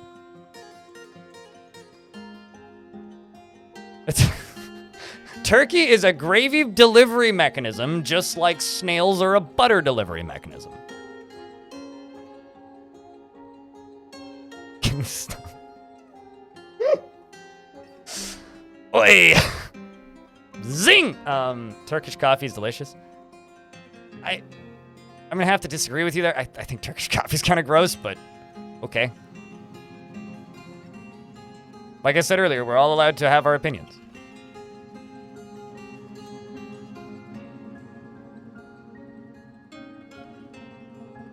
Yeah, okay, like a cherry sauce, like a cherry jelly on turkey. Yeah, that's one of the ways to make turkey edible.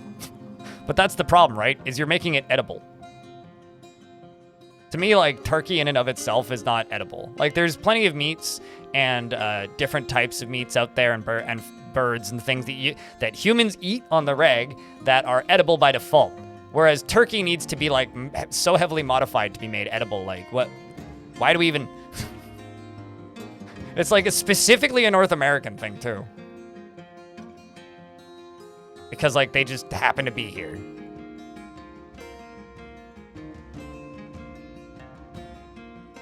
I do love how dumb turkeys are, though. They make chickens seem smart.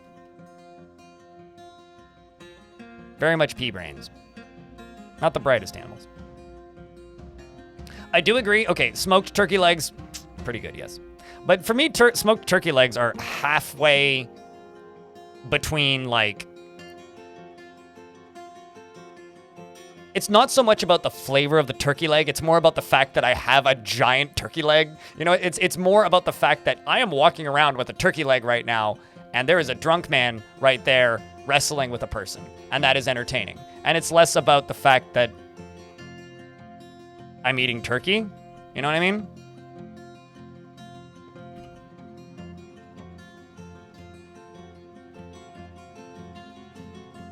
Please be fertile, leg. Please be fertile. Yeah, Fred Flintstone style. Exactly.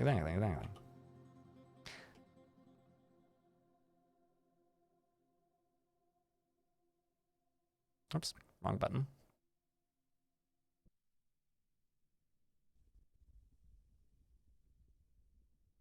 I don't know if there's anything right there, but I'm going to go with there isn't. I'm a gamble.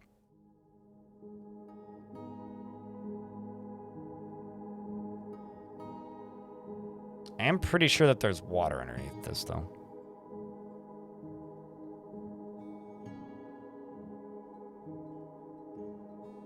Maybe below it?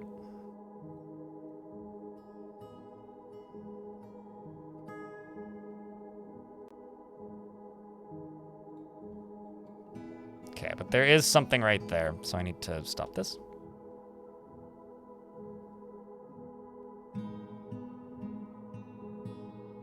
Yeah, the first 2.5 bites are just like, wow, turkey leg, cool. And then the rest of it's like, why am I doing this to myself? Why do I hate me? Why have I done this?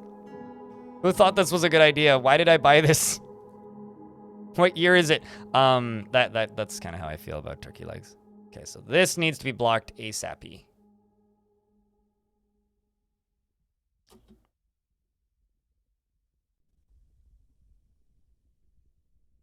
This I need to not dig into.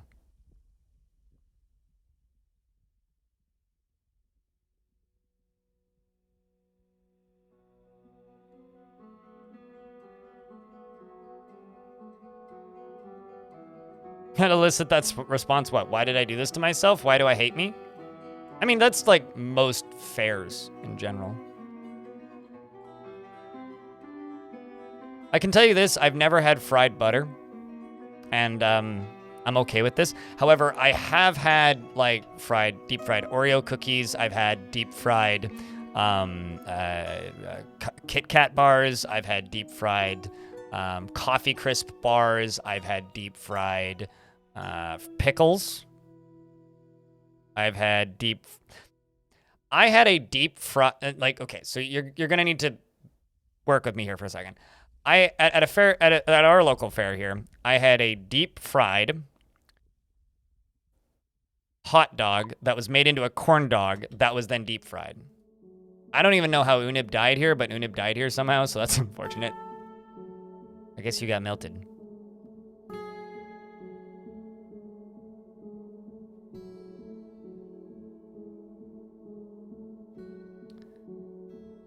Dwarves keep dropping their hoods on the ground because I'm assuming we are making hoods.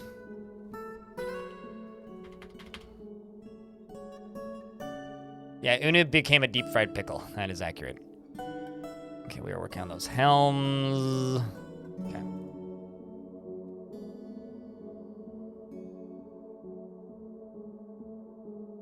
We also need new breastplates. There we go. Almost everybody has helms now. We're getting there. Okay, that's done. You're getting hauled out.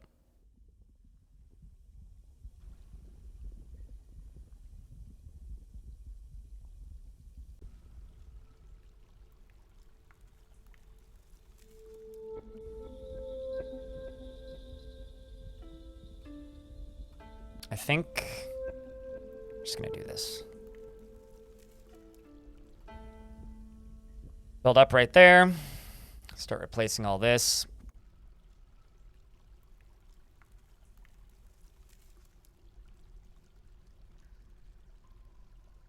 Dig through this. Start removing it.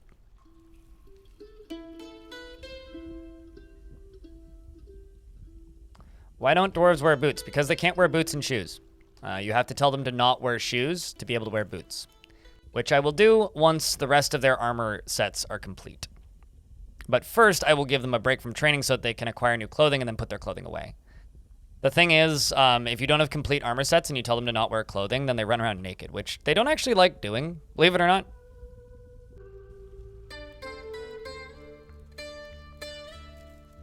It's one of these really kind of funny things. It's like, they also, like they can wear gauntlets over mittens and gloves, but they can't wear mittens, gloves, and gauntlets. They can wear gauntlets, or they can wear shoes or boots, but they can't wear boots and shoes.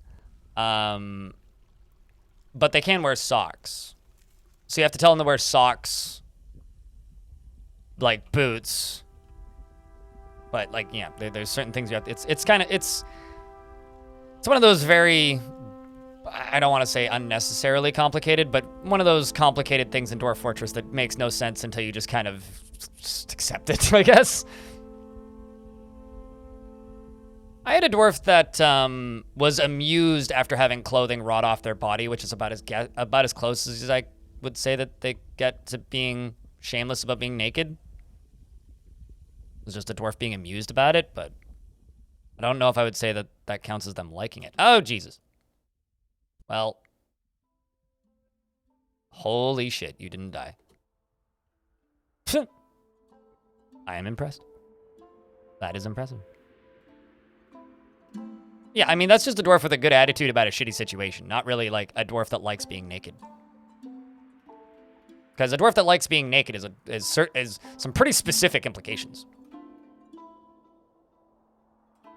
Yes, he walked on lava, but he was also covered in water. And the mouse said that he had steam around him, even though I didn't actually see the icon for it. Basically, it was being extinguished as fast as it was setting him on fire.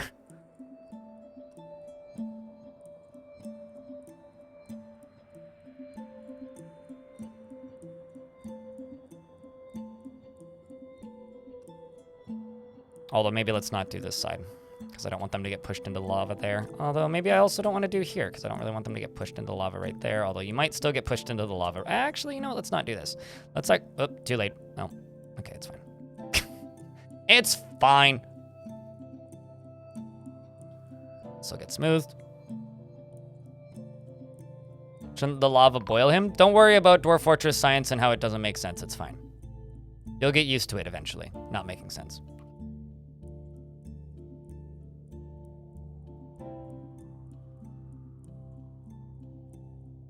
Huh. A child died of thirst.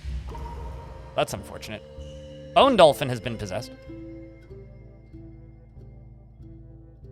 Knocked her pants off. Took her pants off, please. But you're not wrong, it did. It's one of the reasons I'm really happy that, like, human horny isn't a thing in Dwarf Fort, because, like, be a lot of weird implications of dwarves stripping for no apparent reason and stuff.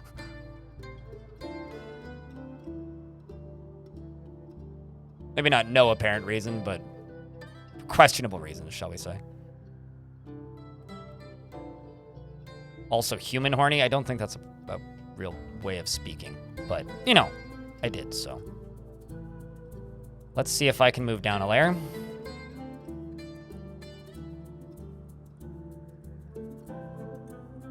We're gonna mine this out right here. Not a bad way to let the water out.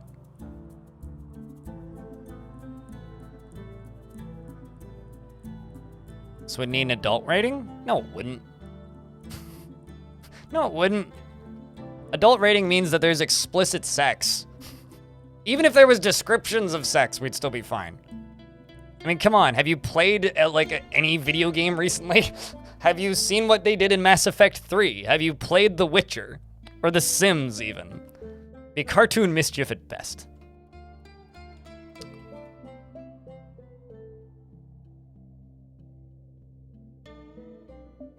I mean, like, I'm just trying to think of like video games that are like mainstream popular that are full of nudity.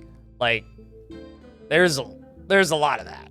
There's a lot of that in video games, and actually, I would say it's good because, like, yeah, porn games should get an AO rating, right? But that's porn. You know, if we can have full frontal nudity in like 14A rated movies, we should be able to have full frontal nudity in like M rated video games. Like, that's fine. I'm more bothered by the violence in some video games than I am about nudity.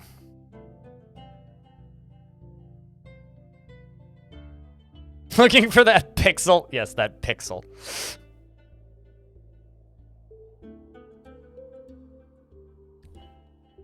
You know, like, there's things in Grand Theft Auto 5 that are exceptionally disturbing, violence-wise, right? But, like, there's always going to be people that are mad that there's prostitutes in that game. And it's like, oh boy, a car bouncing up and down. Oh no, the world's going to end. Whereas, like, that man just, like, took a sledgehammer to that man's knee. Whoa. Buddy. Okay, so let's see what Bone Dolphin has grabbed. A lot of stuff. 2 pieces of... Durathosh Sosh Zethlos fuck. That's me when I'm cursing. Let's see. 3 pieces of raw green glass. Yeah, 3 pieces of raw green glass, dog leather, rough green diamonds, obsidian, bismuth bronze, slate, cashew wood, and rope reed cloth.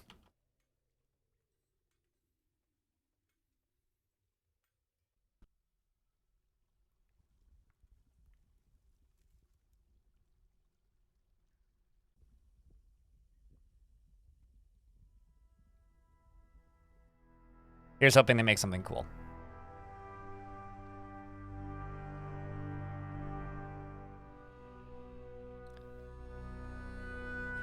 Oy vey. Well, there goes Ryder.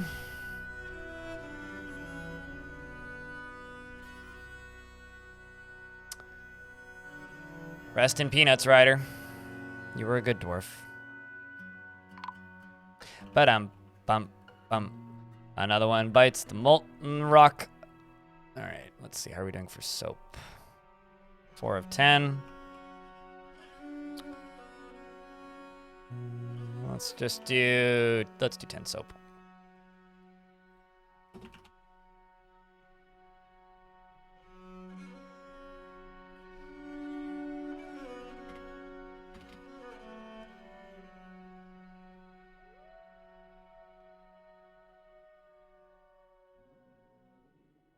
Rest in peace, Ryder. Also, now that I think about it, I have some tombstones to place. Oh, never mind. I can't memorialize Ryder. Wait a second. What? Hold on a second. I need to reread those. Were those actually memorials or were those just gem encrusted? Wow, did they prioritize encrusting gems on engraved slabs? Because that's cool. What are the odds? Maybe I just learned something about this video game. Dinner time? Well, you have a good dinner.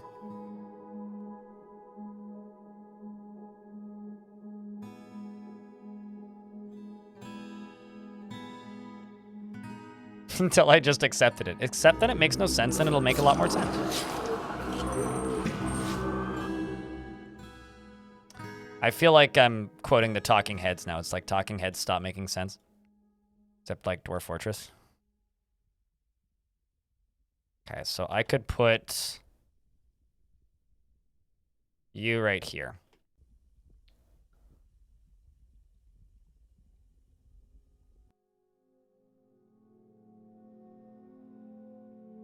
Use this to pump this water out of you. Okay, take that down one. Here's hoping there's no big monster right there. There could be. Actually, yeah, no, there could be. Could be exciting. Could be nothing. Probably nothing. An ancient horror was encased here. Until now. Well, rip. What are you? A Cinders Brute. Shiver me cinders. It's a huge ant composed of ash. It has large mandibles and a bloated body. I'm not super scared of that. I'm going to send these 3 squads to right here. Dwarves run pretty quick. The Cinders Brute comes up. Didn't we all kind of call it? Chat, can I get a round of beers for good luck? Creature's moving up a layer. There's several dwarves, and Yushirir was instantly found dead.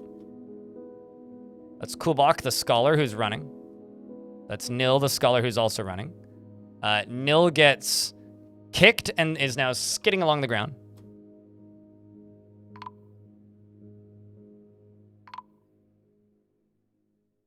Lorbam also just died. Lorbam was a glassmaker. That was another dwarf who is Logum. Okay, the military is coming down. Zephon's 1 layer above. Zephon is, of course, a legendary mace dwarf wielding a steel-named mace. Jumps down and is immediately bleeding. The militia captain bashes it in the left foot, but it sails off in an arc. The Cinders Brute bites the militia captain in the left lower leg, but the attack was deflected. It then strikes the militia captain, but it was blocked. And then bites the militia captain in the upper arm, which does actually go through. The dwarf... okay, so their knees... Their left knee is mangled beyond recognition, which is not what I would describe as optimal. Is that... Okay, so that is not your foot. That is the creature's foot, which is good, I would say. The dwarf hits it again, I think, and I think just killed it. Yes, it did. So bashes the Cinders Brute in the neck with Brave Dacelest, and the severed part sails off in an arc. Okay. Back to training it is. Well done. Bone Dolphin has created Duradashosh Zutphosh Fak. It's a funny name. I forgot a giant, a green glass cabinet, and offers it to the Hot Sparks. So I think this dwarf just earned that. You get a new cabinet. Whoop, no. This one's already forbidden, I guarantee it.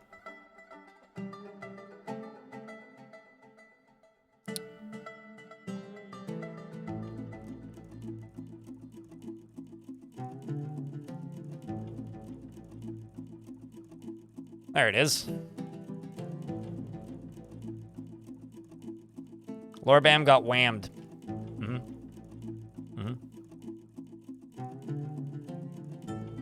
I feel like it's kind of easy to lose the ability to stand. Knees are pretty brittle, turns out. Although I think that dwarf may get their knee back. But then again, I've had dwarves fight with no ability to stand and do just fine. So there is that. Okay, so I still have all of the notifications of the dwarves dying, so I'm gonna see if I can assign them to actual tombs.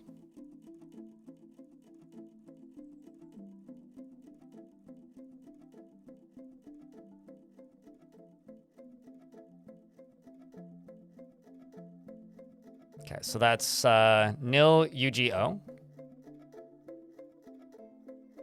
Oopsies. I wonder. Dead isn't a profession, I gather.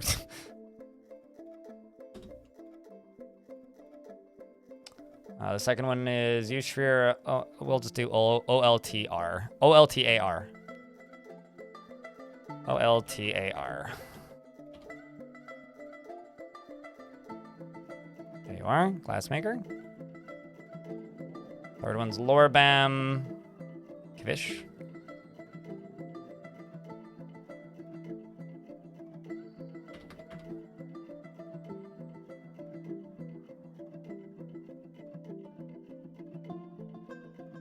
What?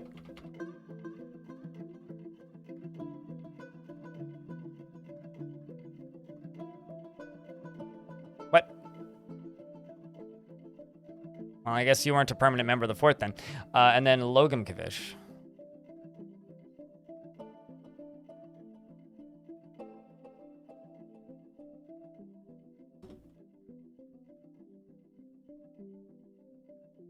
Oh, I see. Lorbam ASM. Okay. Whoops. Misread. There we go. All right. Well, back down here. Could have gone a lot worse. Could have gone a lot better, but it is what it is.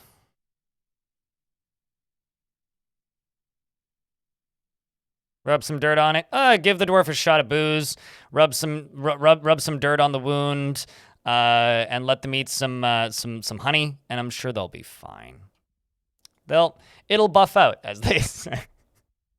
It'll definitely buff out. And these can be dumped.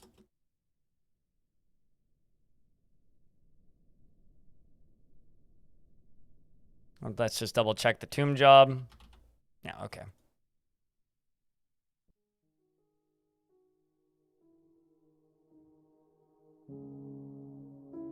Oh yeah, no, totally. Many tales of dwarves successfully going into battle without even having the strongest potions. It's kind of crazy, really. Because the potion seller wouldn't give them the strongest potions because it would kill you. It's a terrifying tale. Truly. Pour some water on the dwarf and it'll grow back like a plant, you know? On the bright side, the moods are definitely swinging in the direction we need them to be, which is good, I would say. Swinging in the positive.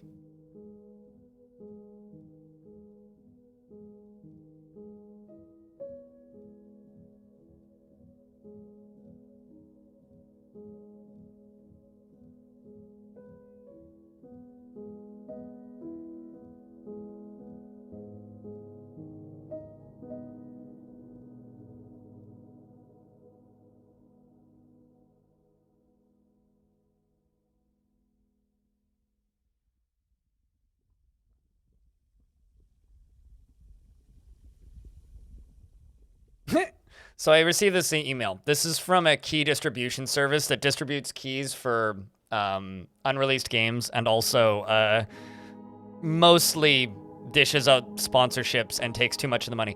Due to your inactivity on our platform, we are temporarily suspending your account. You can regain access to the account by simply logging in and accepting a key offer or I'm not going to say what they call them because they have specific branding for them without who the service is, or basically a sponsorship request. So I guess I don't have an account with them anymore. That's funny. Cool, I guess.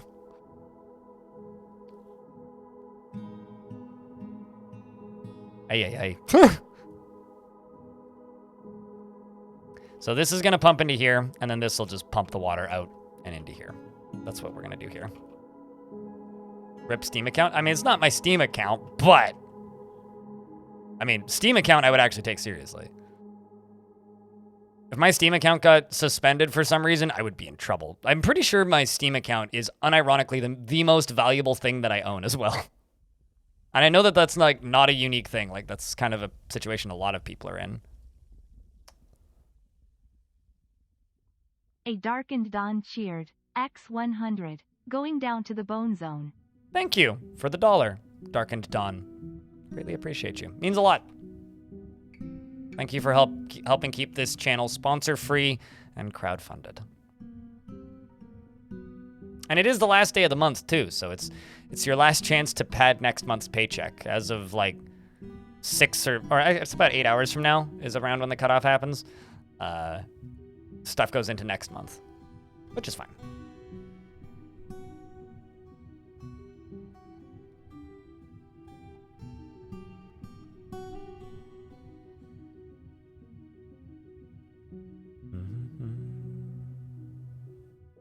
So there is a thing here and a thing here, and I don't know what either of them things are.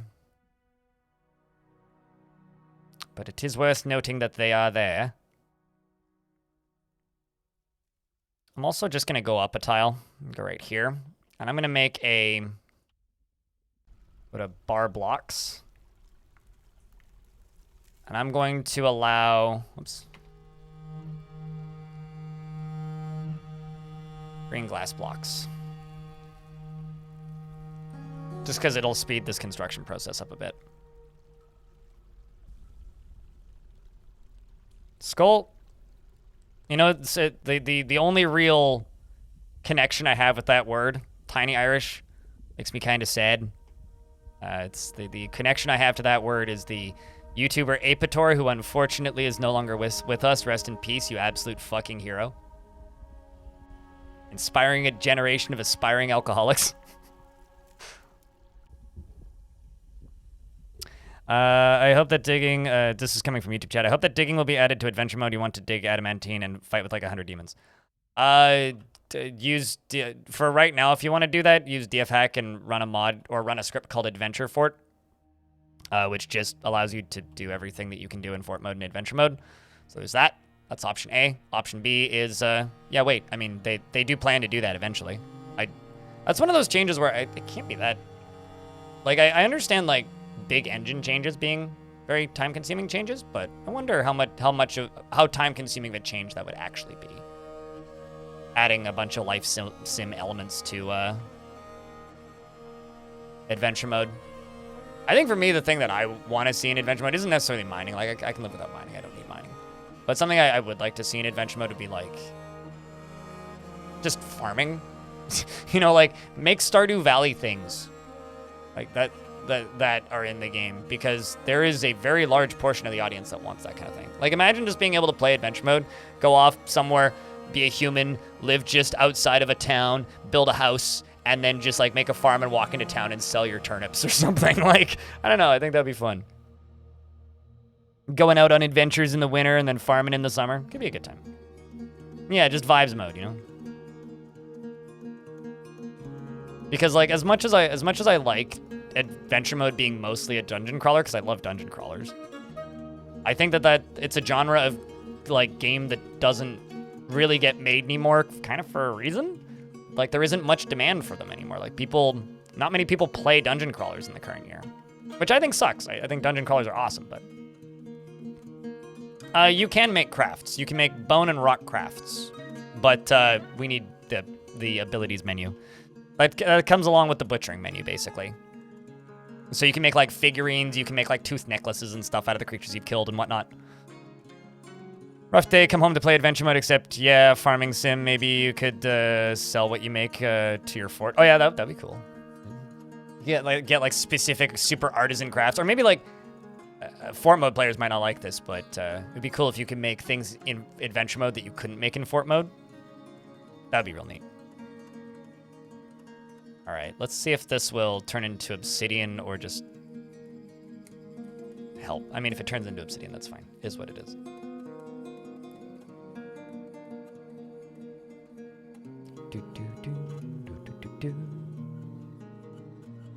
Yep, turned into obsidian. Well, stop that. Go over here, deconstruct this, mine through this, and then turn it back on.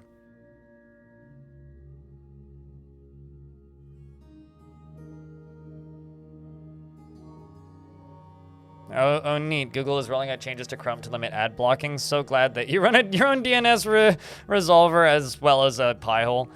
You know, if I was still using Chrome or a Chromium browser, I guess I wouldn't be using Chrome. I would go back to using Brave. I do quite like Brave. I think Brave is great, but Brave has a lot of problems running YouTube consistently without it breaking, which is kind of annoying.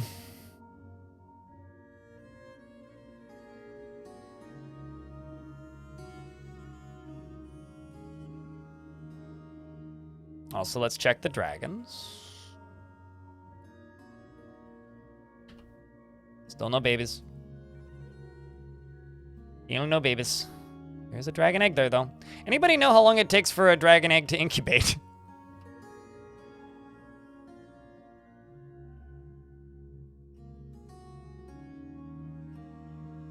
Because I don't, actually.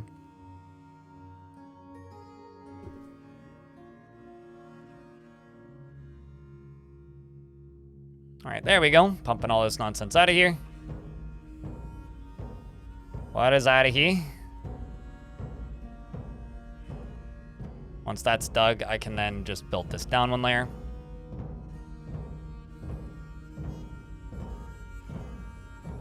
Getting there. That might be about it. Yeah, we'll call it. You two can go do whatever. You can go do whatever. Move up a layer. Build all the flooring so I know what I'm digging into.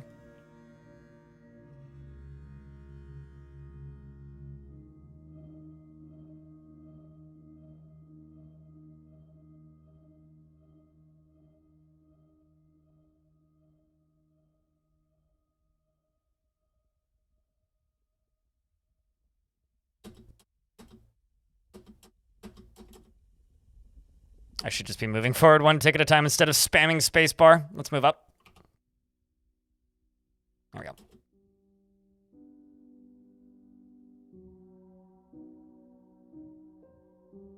Especially for your relatively low-end laptop. Yeah, I was going to say, have you heard of a thing called Firefox? I mean, everybody's heard of Firefox, right? Firefox is like almost as ubiquitous as Internet Explorer.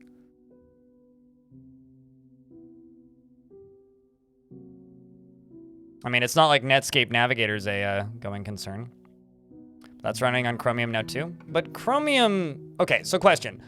Yes, are those changes coming to Chromium or are they coming to Chrome? Because like, isn't... Like, I haven't used Opera in a very long time. I used to use Opera a very long time ago, but it's like I said, it's been a really long time. So is Opera friendly to people these days? Like, is that a solid browser these days? Because I see ads for things, and as a influencer, I am naturally inclined to dislike things that sponsor influencers. It's like the natural order of things is if they're giving a lot of money to influencers, it's probably a bad product.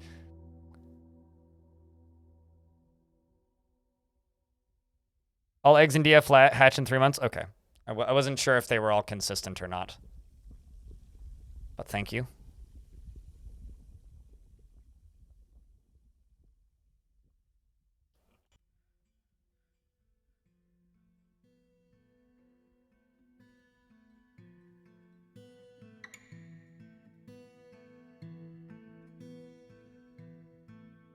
I don't know if there's something in there, so maybe I just won't dig into it.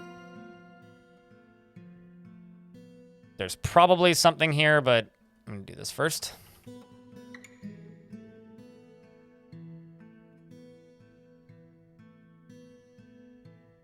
I'm also kind of curious. Nope. Okay. Nothing's actually made it into there yet. 3 months for eggs incubation. All right, so we should be getting there pretty soon then. Because they showed up Did I just lose a dwarf? Somebody just torched themselves? I think somebody just torched themselves. Well, shit.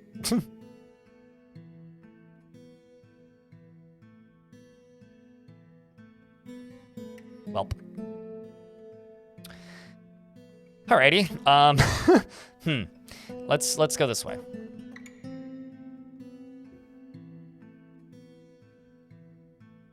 But thanks for fact-checking, chat room. I will just have to keep an eye.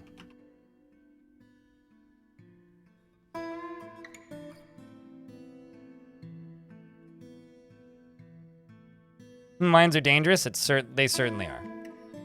Someone's gonna pop up missing in a minute.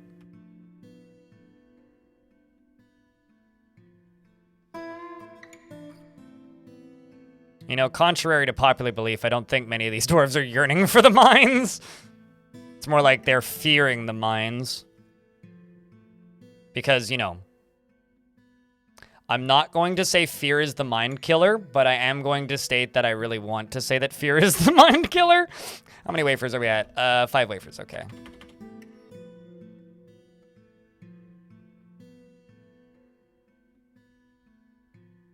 I mean, most things ad blocker has stopped working in places like YouTube. But the tech will catch back up. We've been over this many times, but I have such mixed feelings about ad blocks.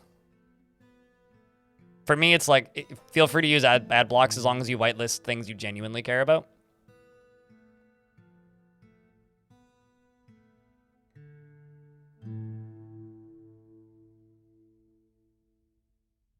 You know, instead of doing that, I'm just going to do this. We'll just don't actually take this up. Just don't build one there.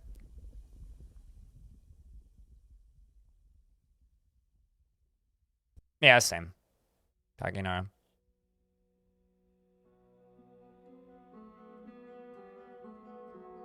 Like, as an example, I don't care if people block ads on Twitch. I kind of do if people block ads on YouTube. Which is, like, a weird thing. Because on Twitch, ads are a very small portion of the revenue base. On YouTube, it's the flying away vast majority. So, our wheelbarrow is really good. It's because you have to assign them to stockpiles for them to be used. Basically, if you have no wheelbarrows assigned to a stockpile, any dwarf in the fort, for every single free tile in that stockpile, can take a job to move an item to that stockpile. So if it's a 40 by 40 or a 5 by 5 stockpile, let's just say, any free tile in that stockpile, if there's no wheelbarrows assigned, can cause a job to be activated by any dwarf in the fort to go run items to that stockpile. If there are minecarts, or not minecarts, if there's wheelbarrows in that stockpile, if there's one wheelbarrow, then only one dwarf can run back and forth between that stockpile. If there's 2 wheelbarrows, then only 2 dwarves can run back and forth between that stockpile. But you have to manually assign those. So as an example, this is a stockpile, right? And I can go into here and I can click this button, right? And I could add wheelbarrows. By default, only boulder stockpiles have wheelbarrows assigned to them. Like this one, this is a 4 by 2. There is 6 wheelbarrows assigned to this. And these wheelbarrows are just for hauling boulders into this infinite stockpile right here. So when there's boulders available, the dwarves come and grab these wheelbarrows, and then they don't need to haul them super frickin' slowly because they just run back and forth really quick. So it speeds up the whole process and is just better for the efficiency of the fort. So are wheelbarrows really good? They are necessary. And if you're not using wheelbarrows, what are you even doing? I mean, they are very helpful.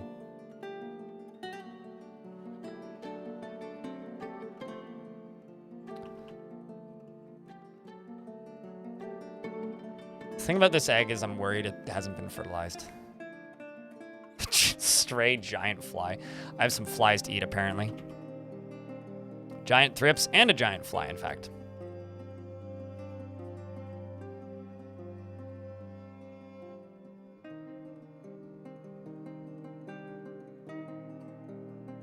I think is also a way to look forward because V3 is breaking more than ad blocking. Is the way to look forward for now because you're talking about Chrome V3, right?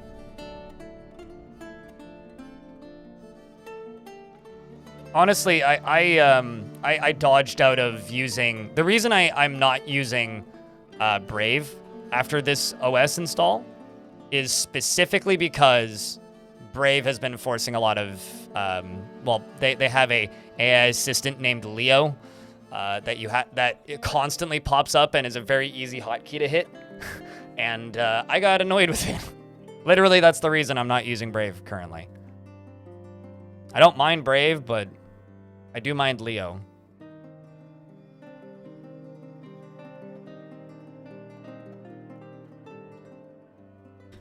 Now you'll be moving to Firefox. Yeah. The thing is, I don't hate Firefox, but I swear it just performs worse than every other web browser on the internet. Like, it's strange to me. Like, I feel like it should perform better, but it just doesn't for me for some reason, and I don't really know why.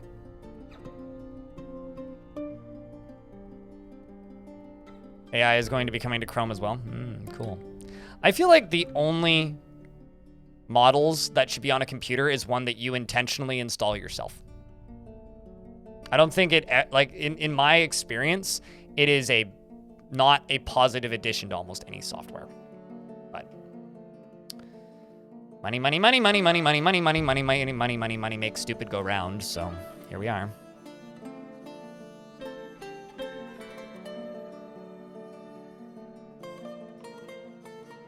And like, if people want to install like things themselves to use for specific use cases, go nuts. Like, that's what it's for. It's software. Like, I'm probably going to install a AI model as a what's the word? A plugin for Kden Live, which is the video editing software I'm using now on Linux, because I would like to not have to manually type in subtitles. Thank you. That shit's annoying. And I don't want to have to do that. There's a lot of extra work for a 30-second short that'll make me 15 cents.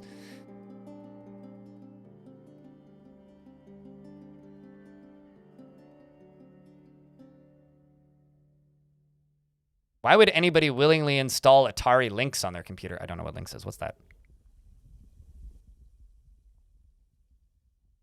It just raises stress levels like constant emails at work. Oh, geez.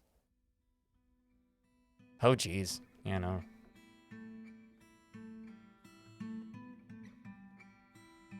Yes, there's a web browser called Vivaldi. There's also a web browser called Opera. I'm waiting for Quartet, personally. Or Sonata. Or, like, maybe chamber music. If we stick around long enough, maybe we'll get rock and roll and blues. Correct. Sharkberry Pizza. It's an old text-only web browser? Really? Huh. I don't believe I've ever used a text-only web browser. That sounds like a nerd cred flex, and you know what? I'm here for it.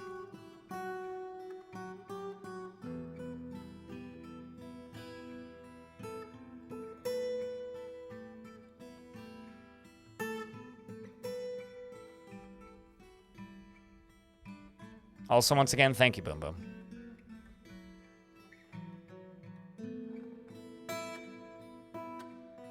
Just use Usenet. The founder of Panic still posts on Usenet. He has a relatively active Usenet blog. No, right now what I'm in the search for, after I finish like making this OS work the way I want it to work, is setting up Mastodon to post to other social media services without me having to push buttons. And without having to use if this then that, because fuck that. Then I want to find a good RSS reader and start reading blogs again. I've never really stopped, but rather have a more convenient way of reading blogs. Because the way I used to find articles for blogs for a really long time is I would just follow all the authors I liked on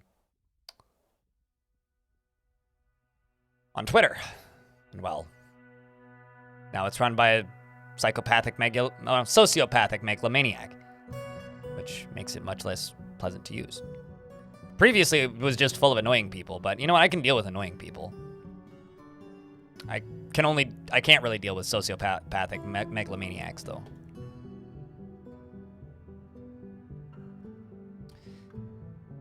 All right, let's see. How many people are extracting strands? Lots of people. Sweet.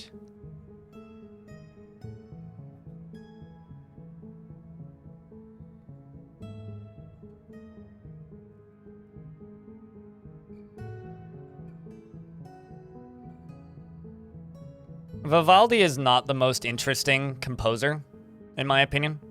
As somebody who played a lot of classical music, his music was always really boring to play. But did Gun and Tank redeem a Dwarf? Oh shit, I certainly didn't see it. Gun and Tank, what kind of Dwarf do you want? I wasn't paying enough attention. It's my bad. Well, I mean, all of his music is broke. That's for sure. And I think he was also broke when he was writing music, so it checks out that he would be writing Baroque. Sorry. I'm baroquing this chat with all these bad jokes.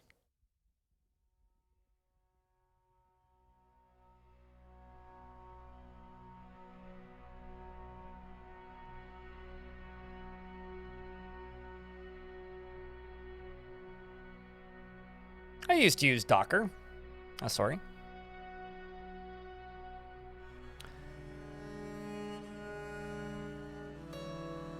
Fluent in News Flash? Could you stick that in Linux tech support on Discord if possible? Just links to download it. Okay, so... Happy Dwarf. Beard or no beard? Kinda.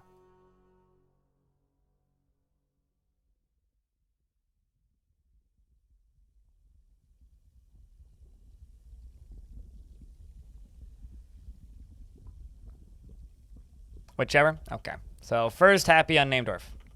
The bash. Do you want a dwarf that's potentially going to die any moment? Because having a pickaxe means real danger to your life. But we could go with this if you're okay with that. You have a pet duck. It's pretty good.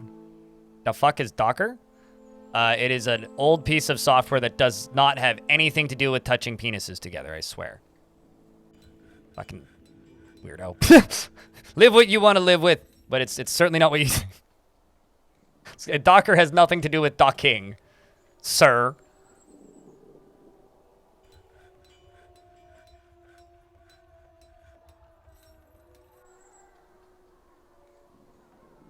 Tchaikovsky is amazing. You know, is it bad that... So I really like Wagner, but I feel bad saying that I like Wagner, because if I say that I like Wagner, people automatically assume that I'm a neo-Nazi because Hitler really liked Wagner. Can I say that I liked Wagner because his music was fun to play and I played it a lot when I played cello? I was in an orchestra for several years and we played a bunch of stuff by Wagner over the years, and I fucking love playing Wagner. It's very fun. It's good music. But man, it's like one of those things where you say that you like it and people are like, "You're not!" I was like, "No, I'm not! Fuck you! God damn it! I just like good music. It's not my fault that bad people had good taste." Anyway, so this is now Gonna tank.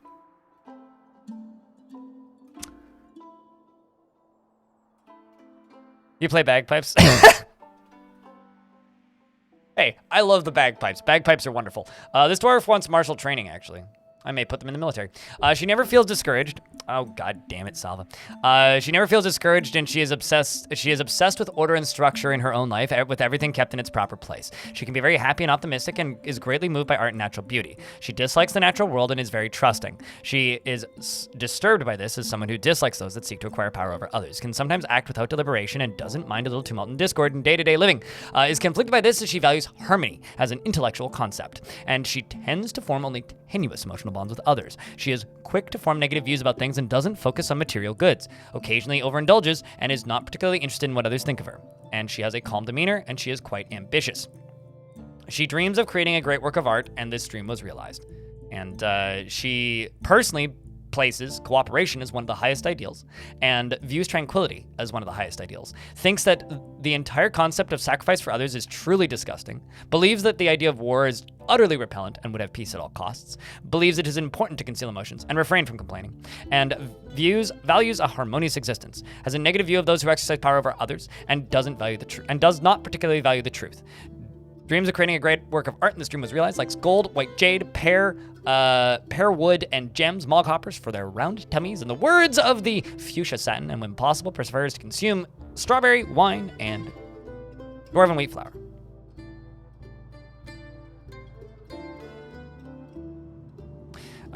Stealing this from YouTube chat real quick. I'm doing fort mode with about 40 adventurers in a haunted biome. Slowly building this fort, just trying to keep him sane for now. Yeah, keeping him sane is the hard bit. Then over here, her gold eyes are very wide set. She's gold eyes. She's a pet duck, worships Nish, and has been in the fortress since the year 317. Damn, you've been here for a while. You've been around for a bit. I'm actually gonna put you into the military because you really want martial training. In fact, I'm gonna give you a squad, as I need a new one.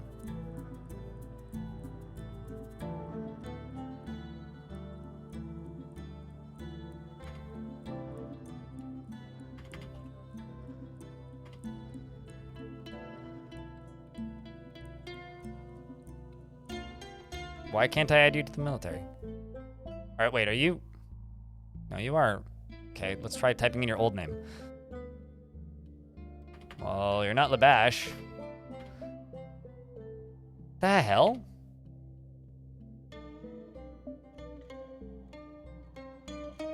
The heck?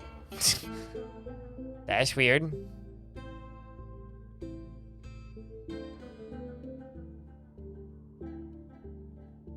Okay, well, let's try this.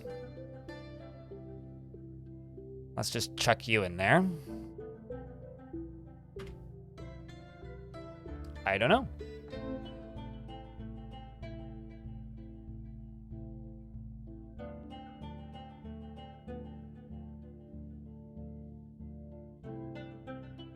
Weird.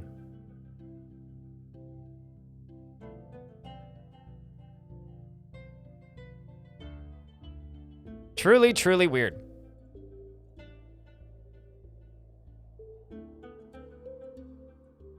Truly, truly weird.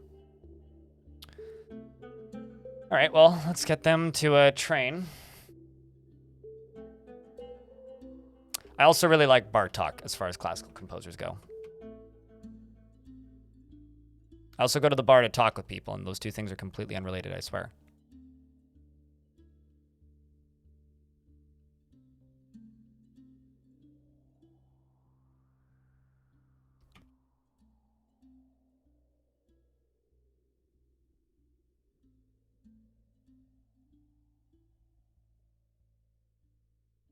There we go. Okay, so the final thing I need to do is 40 adamantine high boots.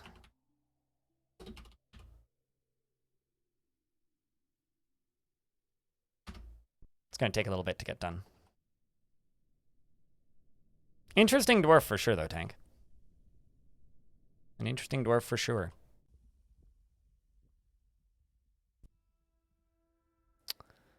All right, that appears to be most of the adamantine on this layer. So I should be able to just dig this out. Oh, no, that's the chop down tree tool. Dig this out.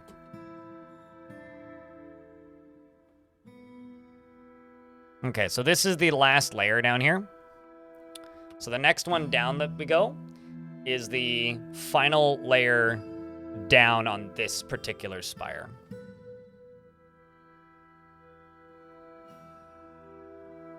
Also, how have your streams, by the way, been, Antronarch? I've seen you streaming some of the Coaster Tycoons. Walking in my footsteps, I see.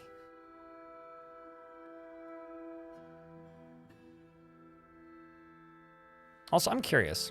I wonder what the temperature of my CPU is.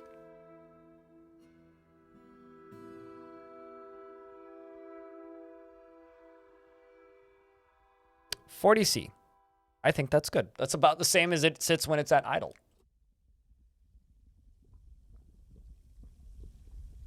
Also, I'm not sure who just caught fire, but somebody just caught fire. Some ancient horror was encased here until now. Oh. Oh shit, are these things like actually not friendly now? It's a rose brute.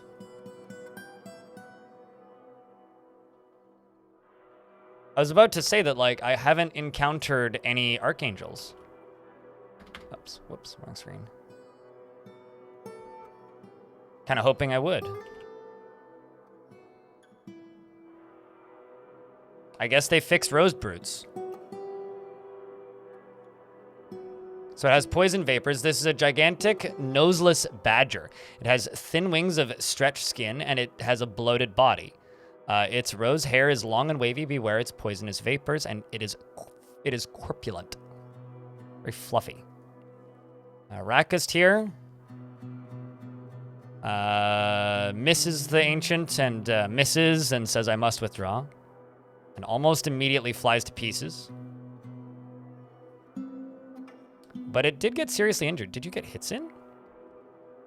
Holy shit, you did. The Holy Ancient strikes the Rose Brute in the upper body with his copper pick, bruising the fat. All right, well, I mean, he was able to get some decent hits in, but it unfortunately wasn't enough. I have to forbid everything on this layer. The creature comes up.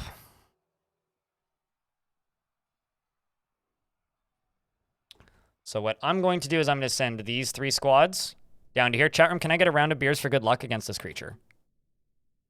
Because this is a Archangel. We don't know what god he's associated with. Or rather, it's some demon that I haven't seen before. It's just a giant badger, basically. The dwarves are encountering it. Tun is the first to see it. Zephon appears to have... Have you lost your... Okay, has not lost her ability to stand. Her knee's been stitched. That's good. The dwarves are all piling into the lower area. So, it begins. Some of the poisonous vapors are being released. Fortunately, not that much. I'm going to give you guys a better view here. The brute gets bashed by an axe dwarf with a jagged bright metal warhammer, which bruises the muscle. This axe dwarf right here is using a jagged bright metal warhammer, which probably isn't the best weapon you could be using, but is still pretty rad that you are. Which gives it a good bruise. I let some turns move. The swords dwarf punches it. It actually kicks an axe dwarf in the upper leg, which gives him a good bruise.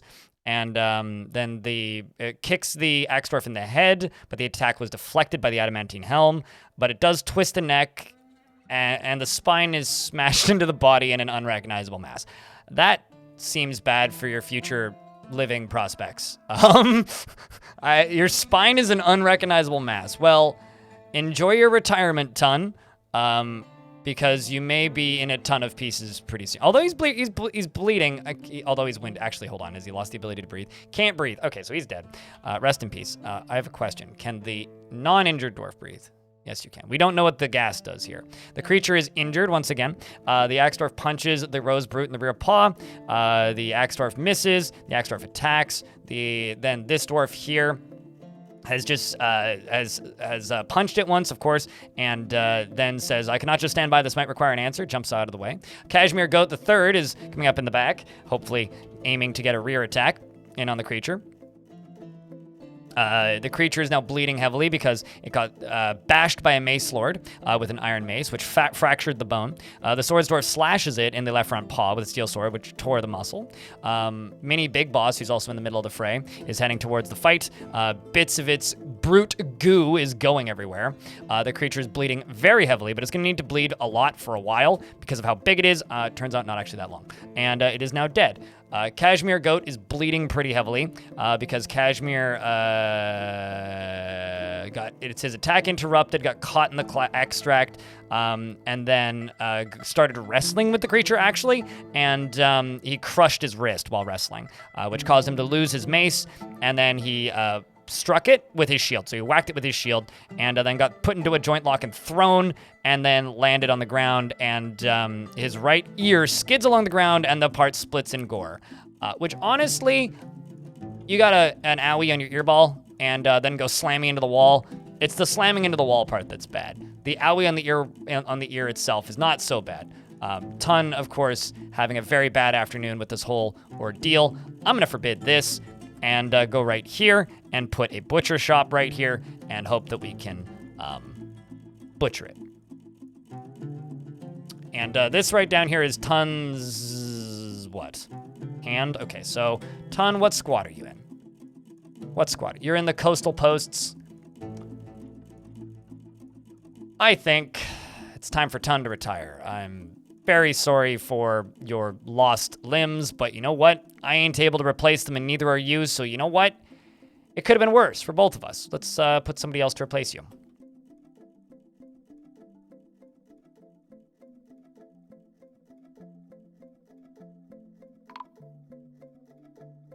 An elven caravan has arrived to trade. And it's time to check something. Grr. Okay, so if I don't have baby dragons by mid-spring, I'm going to throw out that egg and make them lay a new one. No! Rest in peace, Tun. You were a good dwarf. You were a good dwarf.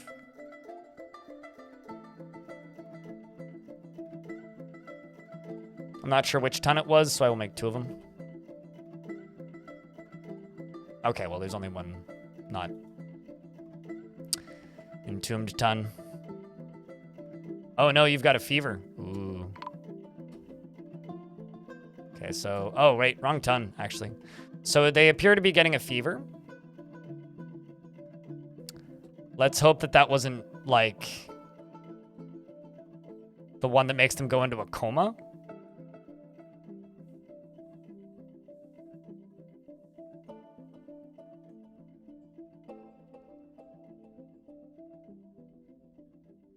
Let's follow Eurist here.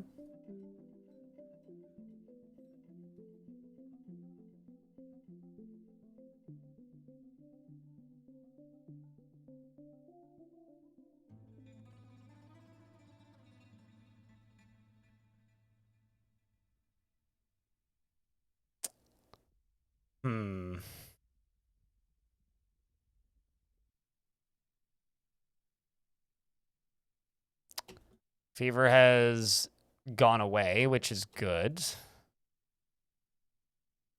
Slight fever in and of itself ain't the worst.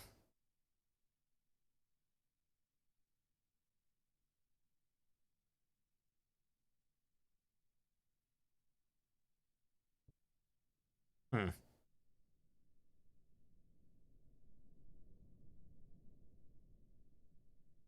so once all of these boots are yellow, then I'm going to tell these dwarves to take their clothes off. That's what I'm going to do. Tell them to strip so they can wear their boots.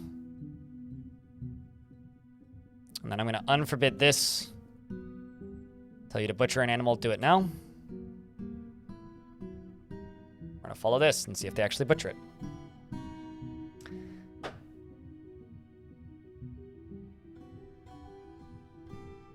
Either needs a nice tomb or a bedroom upgrade. Who?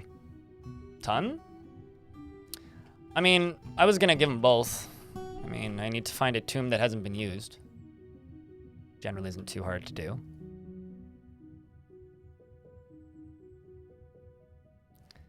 He did do battle with a very large demon. Everything good.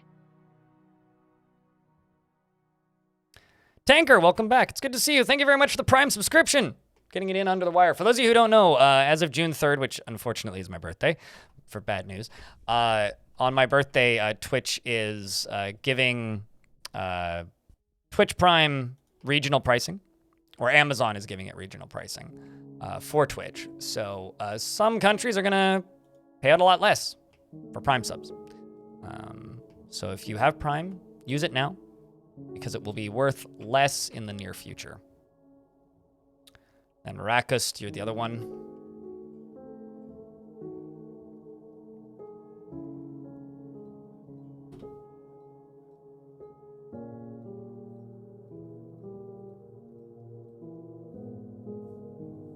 But welcome back, Tanker.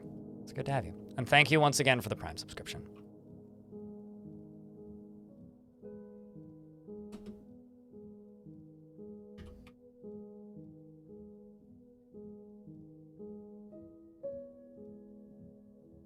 No, literally just Prime. I mean, I get 70% of regular subs. I get 50% of Prime subs, but for like Canada, payouts on Prime are gonna go down to like $2 US, and for the US, it's going from I think $2.45 down to $2.35, Yeah, it's basically prime subs are going to be worth less going forward. I wonder how much meat we'll get out of this guy.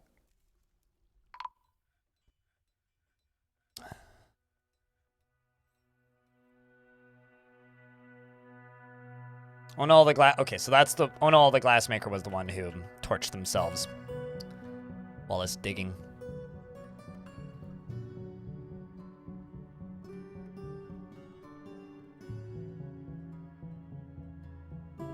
I think I may have just told them to engrave a second slab for that dwarf, but honestly, I don't care. All right, let's do this. There's Ryder.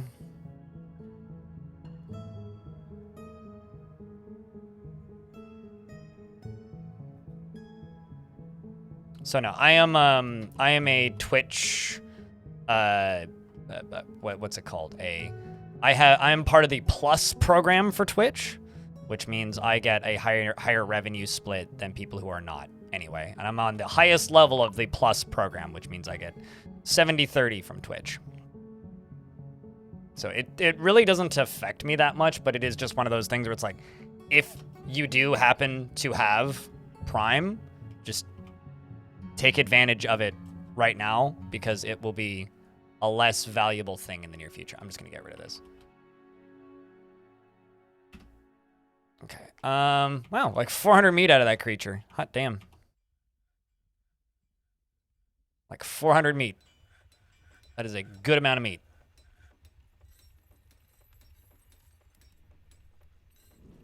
Let's just make bone crafts. We'll just do 50 bone crafts. When there's greater than... you know what, we'll do 10 when there's 10, and we'll do it seasonally. We'll just do a few. I don't need 50.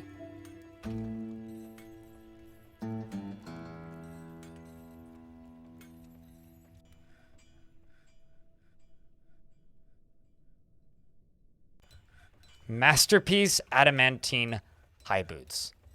God damn, man. God damn. Getting all of the schwank.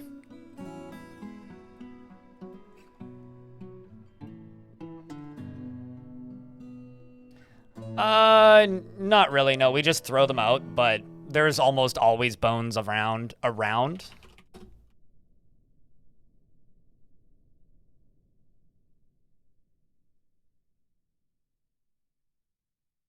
Let's make 30 vials. Let's make 30 backpacks.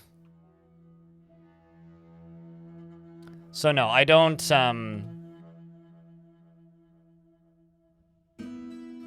specifically store them in separate stockpiles. Usual TTV wants you to post beers in chat.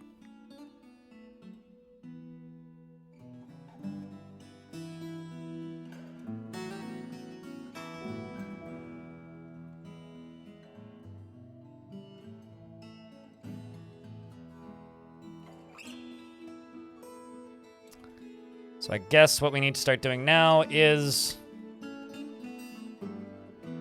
constructing these floors down here. But really what I need to do, I need to give these dwarves a bit of a break because we missed the last autumn festival.